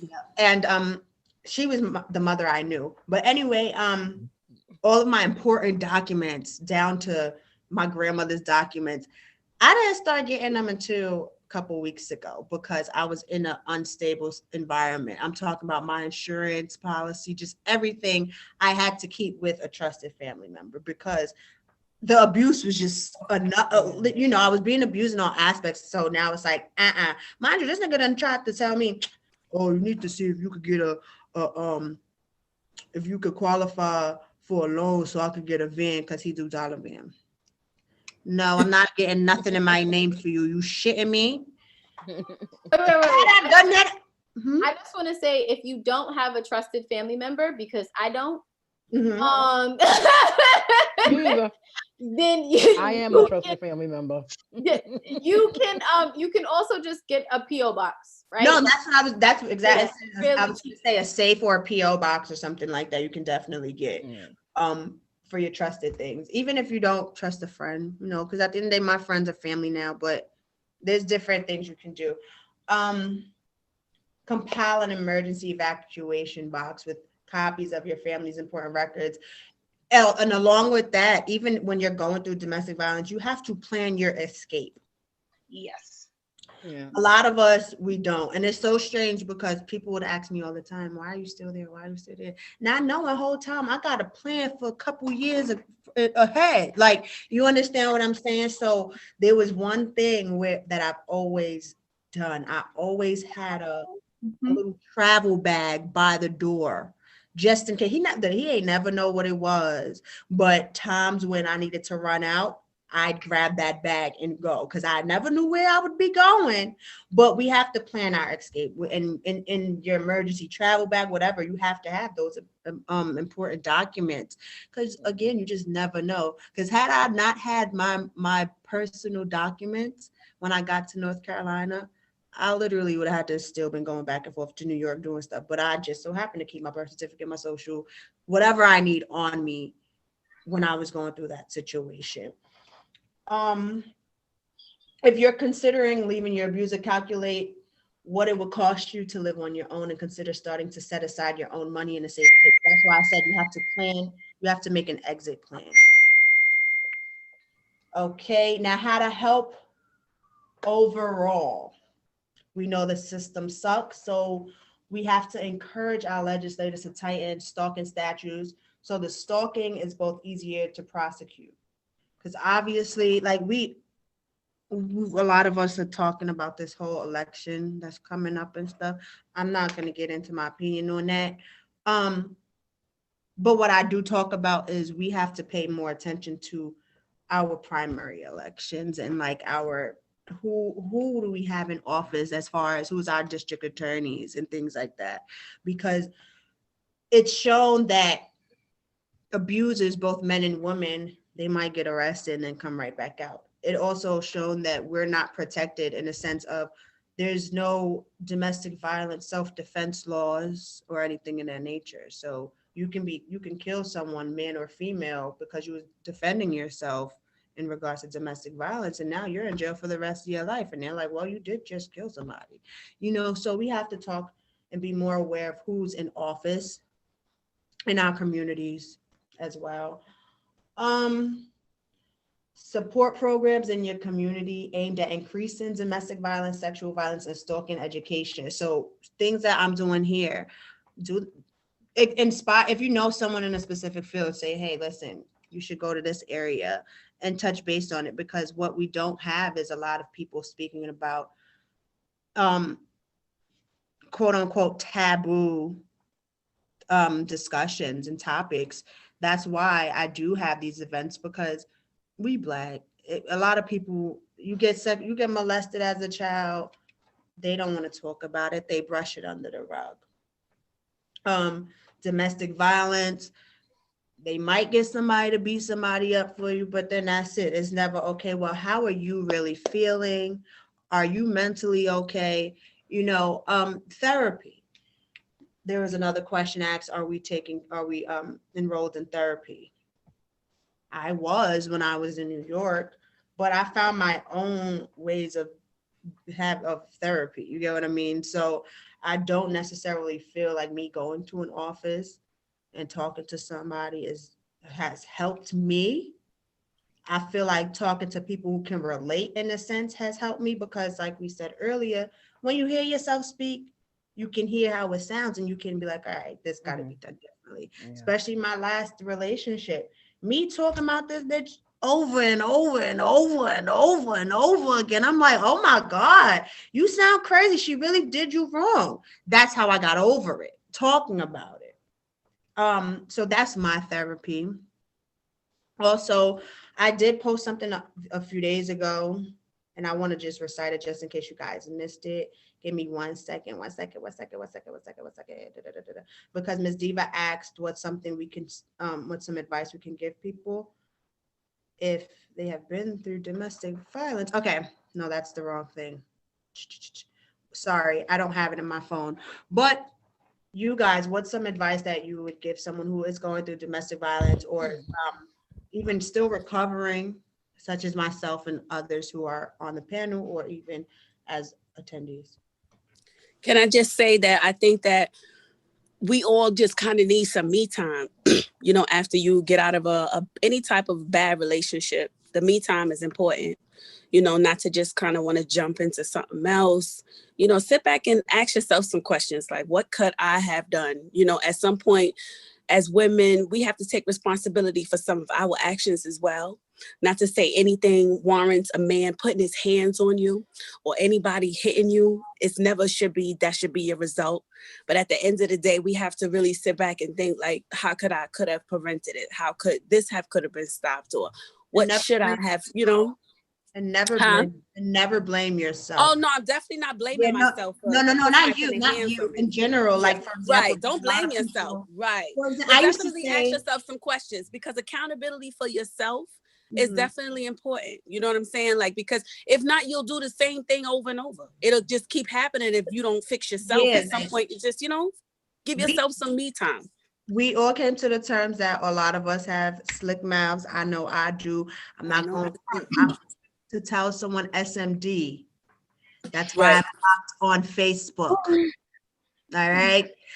Okay. I'm quick to tell someone that. And I used to say, well, he hit me because I did say such and such. I did say such, like no, girl, because at the end of the day, his mama takes control of that, not me, because his mama is a victim of his abuse as well. She's done got stitches in her forehead because of him and all, because she's tried breaking up one of our fights. He didn't he threw a candle at her. She had to go get stitches. Now she's a heavy wino. I don't want to say alcoholic. I'm gonna say wino because she drinks wine like nobody's business. She told the hospital, she went to Kings County Hospital, she told them that she failed because she was drunk. And that right there is like, shit, you were a victim to your own son. I thought, I was ready. Like, I heard my grandma saying, I brought you in this world, motherfucker. I'm going to take you out. I ain't never hear her say stuff like that to him. I ain't never hear her say, get out, nothing. We got to pay attention. Those are one of the relationship with the mom, right? The mother-son relationship that we definitely fail to pay attention. But you probably don't realize, like, for example, I know what a mother and son relationship is supposed to be like. I ain't never see it. You know what I'm saying? Yeah. See, that one's always tricky. And the reason it's tricky is because I had to learn after having a baby with my daughter's father that him and his mother had a very weird relationship. They had you can tell she was his first abuser because they had a very weird relationship, because it makes no sense that your son could put his hands on people because you've had to actually break up a fight when you've caught him beating up the last person he was with. Yeah. So it shouldn't be I told him, women get tired. No, beloved, you should really teach him, because it could have went one of two ways. I could have shot him, and then you really would have been up. Yeah, my son's grandmother used to say, oh, well, you have to stop. This is a woman scoring. One day she's gonna just spaz. What do you mean I'm just a woman scoring? Why you not helping? Why you ain't doing nothing? But that's not that. But then again, she's an abused person herself. Right. And this is why when you get in these relationships with guys, stop worrying about what they drive, how much money they got in a bank account, how big that's their dick is. You need to focus on their background. Yep. But before you even have a baby, you have to date their parents. Yep. If this is some guy that you plan on spending more than a week with, more than a night with, you have to date his mother. You need to date his father. And a lot of us say, "Oh, I ain't with him. I'm not with the family. I'm here for him." But foundation of how he was raised speaks or lack thereof. It speaks of what goes on. Too. Because all like I always say, and I put it in my book, there's a lot of men that women say, "Oh, I judge a man by the way he treat his mother, because if he treat his mother good, he's good to women." No, he may be good to his mother and don't like your ass and treat you like shit. He basically his mother like shit and treat you better because you're the mother that he actually wanted. Right. Now, because that's another reason why the mother and I ended up having issues as well, because although he wasn't the best to me, obviously, he still put me before his mother. Right. And that's because his mother probably put people before him. He sat there and watched the relationships his She mother put had. work. She put work before him. You know that problem. And that's what I told you. Because These his kids father that's wasn't in. walking around with all these Jordans, and they living in the best house. And one of y'all said 2-parent homes.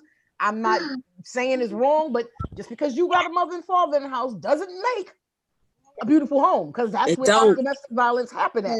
And these kids Yep. watch. And those kids that's home alone, but their parents is working every day to provide for them. They got the latest everything on. Those kids are still lonely. They Yep. would love. That's when they go outside and they robbing and killing because they never Yep. got that love. Exactly. And they want Attention that too. discipline. Attention. So they Right. go into jail because they getting that discipline. And when they're out there doing things bad, it's because they're crying out for attention. Yeah, I got the new Jordans out before they came. Everybody else got them. But where's the love at? Where are we Right. sitting around the table? Who's asking me how was my day? When mommy and daddy come home from work, they tired. They going to bed. That's Nobody it. cares about did I do my homework or something. Some Yep. of those kids would love to be the kids that's getting slapped in the head because they're not doing their homework or getting on punishment because they're not getting that. So before you get in a relationship with a man, date his raggedy ass mama and his stupid ass father to find out what kind of person he is. Because my ex-husband, Wait, so he didn't like me because his mother didn't do what I did. You understand? So it was like, why are you telling me to do A, B, C, and D? And not like I was trying to be a parent, but even caring about him. And I'm gonna tell you something else. What I learned too: be careful with these men that cheat on you. When you do everything possible to be the perfect woman, you know why? Because statistics state that a man that cheats on a woman, sometimes you remind him of his mother, so he can't stick his dick in you because you too busy trying to be that mother figure to him. Oh, you just hit it on the nail.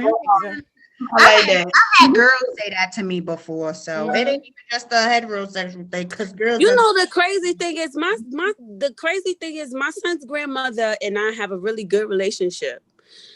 I think a lot of reason why we have such a good relationship because she mind her business.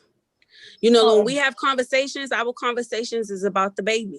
Of course, she asks us how I'm doing, how the other kids is doing, you know, but her main conversation is about her grandson. She definitely is not an advocate for nobody hitting me. That she wasn't first. And not to be disrespectful, she's probably minding her business because she know her grandson wasn't shit. No, her son ain't shit. You absolutely right. So she's gonna mind her business because she may be one of those mothers. I know what kind of son I got, so I'm not even going to get into that. Right. I'm not going to condone it or whatever because I like the baby mother. I want to see my grandchild, so I don't want to get involved in that. But I know that nigga ain't shit. But I'm not going to get involved in it. So guys, before we go, I found the post that I wanted to share so I could answer Ms. Diva's question. She's an attendee. So basically, how to support a friend who's in an abusive relationship. This I posted in my Instagram stories a few days ago.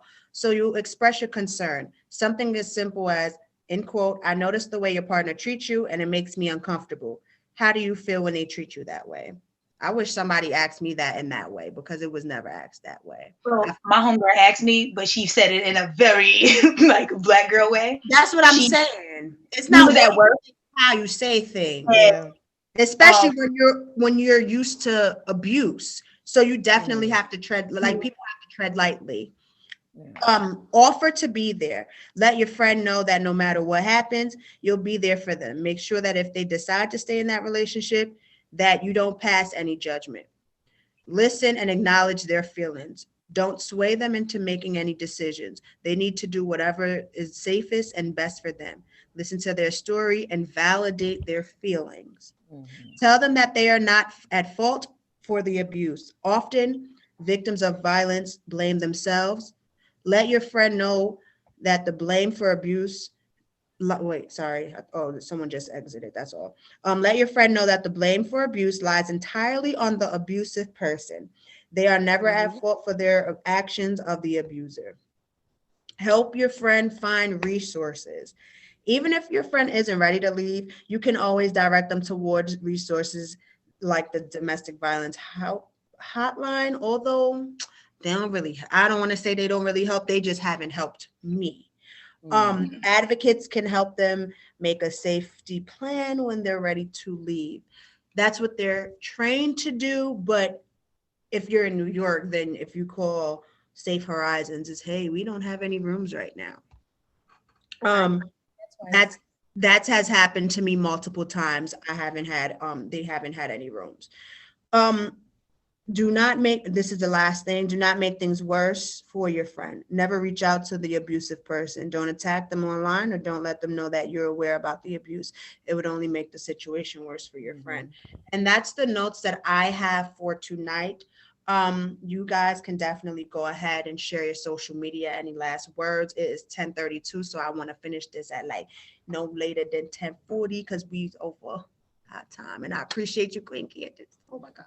Yeah, right. Because I'm kind of stuck. So I just want to share first, really quick, you asked for any advice that we would like to give. And one of it is to find a support group, right? So that's another form of therapy that people generally don't think about. Even though I'm in the psych field and I have a bachelor's in psychology, I don't actually like one-on-one therapy. I don't. It makes me very uncomfortable. And I hate like feeling like I have to spill my whole guts out to this person who seems like they really don't care. They're a little too stony for me, right? Like I need emotion. And so how I get through my depression and my anxiety and things of that nature is having those safe spaces and speaking to a group of people and getting different points of view and perspectives. The second piece of advice that I do want to give is that mothers, I know that y'all been through a lot with the domestic violence and things of that nature, but as a child who is a product of domestic violence, please heal yourself.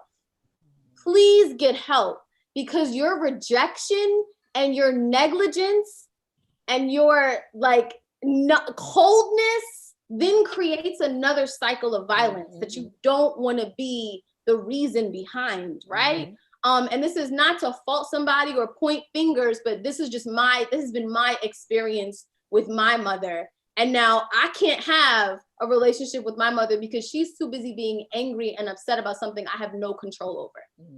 So please get healed. And if you guys need financial healing, and financial planning, and anything of that nature, I am here. I am Queen Candace from the Queen Blueprint. You can find me on Facebook and Instagram at the Queen Blueprint. You can book a session with me or get a financial recovery plan, which is basically what you would be getting if you're coming out of a domestic violence situation. And you can get that at www.thequeenblueprint.com. Jasmine, thank you so much for having me. I thank you. You are a lifesaver, because I was going to have a heart attack today. But thank you. Glad and Jay, and then we're going to finish it up with some more. So y'all final words, y'all social media, everything I have to say. Oh, I put it in the chat, but on Instagram, you can find me at The Truth One. That's The Truth with a D, DATRRTROTH 1. That's on Instagram. On Facebook, it's Lisa Gladden. I have a her page on Instagram, but it's been down for a while. But now that I got my LLC, I'm gonna bring it back up, and hopefully, when the world opens back up, I can have more events like I used to have, and actually invite Jasmine to one of my events or whatever that I have. So I'm waiting for the world to open back up so I can do that, because I haven't been really doing anything, with that. But that's it. And I guess when I get off of here, those 10 pages that I was supposed to have been typing, that's due by 11:59 tonight. Oh! Yeah. I got to get those done. Oh my gosh, I have a case study and everything, and it just so happened the case study that they gave me to read about is somebody with domestic violence, and she's in the LGBT community. So I have to do a case study on them, and I have to do at least 10 pages of it. So that's what I'll be up tonight, thinking about domestic violence and y'all asses and cursing y'all out because y'all got me here and I missed class and about this literacy. Miss Queen Candace, I'm going to need you because I'm in a domestic violence relationship as far as with my financials too. Ain't no man taking my money. I'm spending my money on the wrong things by myself. So I be beating myself up because I'm spending money on things I shouldn't have, but I want it because it's pretty and it's shiny. Oh, man. I got you. So it was a pleasure meeting you guys who I haven't met, and those of you I've met at the last event. I love y'all guys. Y'all beautiful women. Stay strong. Jasmine, you already know what it is. or whatever. And I really appreciate y'all. I appreciate stay you guys. strong. Risa, I'm proud of you because through the triumphs, you've been through what you've been through and you still prevailed or whatever. Like you said, you came to the last show and you came there to talk about your people and you wound up talking about yourself and got your healing. Miss Simone, you were the last one to speak. And when you speak, you spoke it. Okay? Yes. You spoke it. And you touched me. I had to keep going back off the screen because I'm from Brownsville and y'all don't see me cry, but I had to. I saw you do this. I saw you do. My fake mascara was running too. And you really touched me, and you stay strong for for your daughter. Even though I forgot her name, the other one that left. Don't feel bad. You got those 6. I got 5. Chauncey. Yes, Chauncey. She got 6 kids, and she said all her kids ain't got the same baby daddy. I got 5 kids with 7 baby daddies. Y'all work that out. Didn't I tell y'all the people the family secrets? Look, okay, right. Daddies, y'all work that out. Y'all work that out. Okay. Oh my gosh, guys, that was so dope. Jay, did you just depart? Did you just say your last words? No, I didn't. So for anyone who is interested in getting in contact with me, you can find me on Facebook and Instagram at Benevolent and Sassy Mentor. I help women transition themselves from feeling defeated and lost to finding that personal freedom and regaining that success after trauma. So we will be able to work on those real crucial points in your life that has been able to that has really been holding you down, that has been keeping you within self-doubt and not believing that you are better and capable of even transitioning, because yes, healing does hurt. Healing does take time. It's ugly. Always remember is that it starts when you say it starts. So if you never say that healing is going to start, it won't start. And you have to first take that first step, because no one else is going to be able to get you out of your situation unless you want to get yourself out of the situation.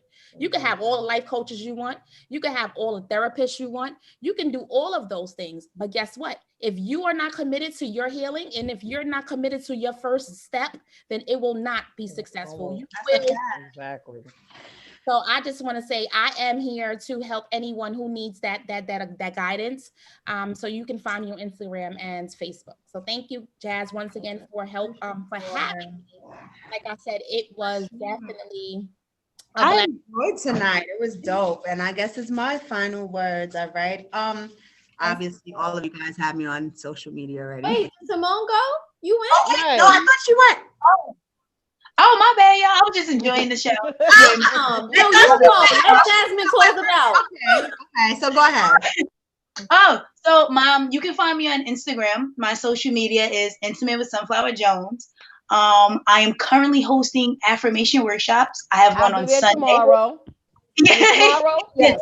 No, the 25th is on Sunday at 3. Oh, Sunday. Look, I'd have been on there tomorrow talking about where's she at? Where's she at? Right? So, I posted it. I started doing it in September. I'm running it every 4th Sunday at 3 p.m. Very well into January. And I am excited to be a part of this, simply because I believe it has helped be a great addition to me healing. And I'm not gonna lie, it feels good to finally speak out and say something. And I guess my last words would be one of my favorite affirmations, which I wrote down. I can be resilient. I can recognize when something goes wrong, know it is okay to feel however I feel, and then decide to make progress. Oh, I love it. Half the collection played around because that was deep. Right. I love each and every one of you ladies. I just met Simone today for the first time. Like when she first reached out to me to be a part of the event, we didn't have conversation. It was just, hey, would you do it? I'll do it. This is the first time we really spoke. And me personally, I like stuff like that because I like things to be a natural reaction. Although I kind of like to build it up, but I like things to be a natural reaction. I ain't know a whole story. I ain't know none of that. I didn't know that. But oh my gosh, it froze again. Simone, make sure you keep in contact with me. It froze. We can hear you. Me too. It froze again. We can hear you though. Oh, okay. Y'all can hear me. Okay, cool. You back. Okay, all right. Okay, so it's 10:42. My ride been downstairs for mad long. I didn't even know that because we were supposed to finish at 10. She been downstairs. Yeah, she said cops is outside. Cops don't ever be outside. This Greensboro, North Carolina. Oh, Lord. But but I want to say thank you guys so much from the bottom of my heart. I'm overjoyed. Each event is a different experience. I'm glad that I'm still able to have this event because at first I'm like, shit, I planned it. I'm supposed to be in New York, but I don't trust COVID. You know, so I didn't want to put people in that situation. So I'm like, you know what? The whole online thing is happening. So I want to thank you guys. Thank you for missing school and your paper. Thank you guys for missing work. Whatever y'all had to do, I thank you guys so much. My next, you know, every October I'm going to have awareness events every October. And as of now, I have to play things by the universe because outside ain't safe for nobody. You understand? If I continue to have, I'm gonna continue to have these Zoom events with the help of my great friend Candace because she's amazing. Thank you for helping me moderate tonight. I love each and every one of you guys. I'm gonna go ahead and get up out the station. I don't live here. Y'all would have thought so because I'm here all the time. There's some amazing things that's happening. Like I said, I have the talk show, Candace. It's amazing things. Just make sure you guys let's just keep in touch. And anyone out there, We're all in a group chat. So as far as the panelists and if any participants, we have 10 more in the room still. Just follow me on Instagram, Jasmine Taylor TV, or hit me up on my Facebook, Jasmine. Yeah, I can reply. I can reply to my inbox. Hit me up, Jasmine Taylor Gill. And we'll be in communication. If there's any panelists that you want to reach out to, whatever it is, hit me up. I can send you their contact information. And again, I thank each and every one of you ladies. Shout out to Dominique, my home. Oh my gosh, she's an amazing person. I don't know if your mama Rosa joined in, but I wore my breast cancer awareness shirt because Rosa, she is a breast cancer survivor. And amazing. She's an amazing person. Oh my gosh, that's my big Dominican sister. I love her so much. But I wore this shirt. Of course, it is October, but I'm a brand ambassador of Dirt Bomb Fresh. It is Breast Cancer Awareness Month, so I figured either her or her son would be, and her son is in here because they don't miss shit of mine, which I love and appreciate. But to say the least, I love you guys. Love, light, happiness, peace, and understanding. And I'm gonna go home now. Please have a blessed night.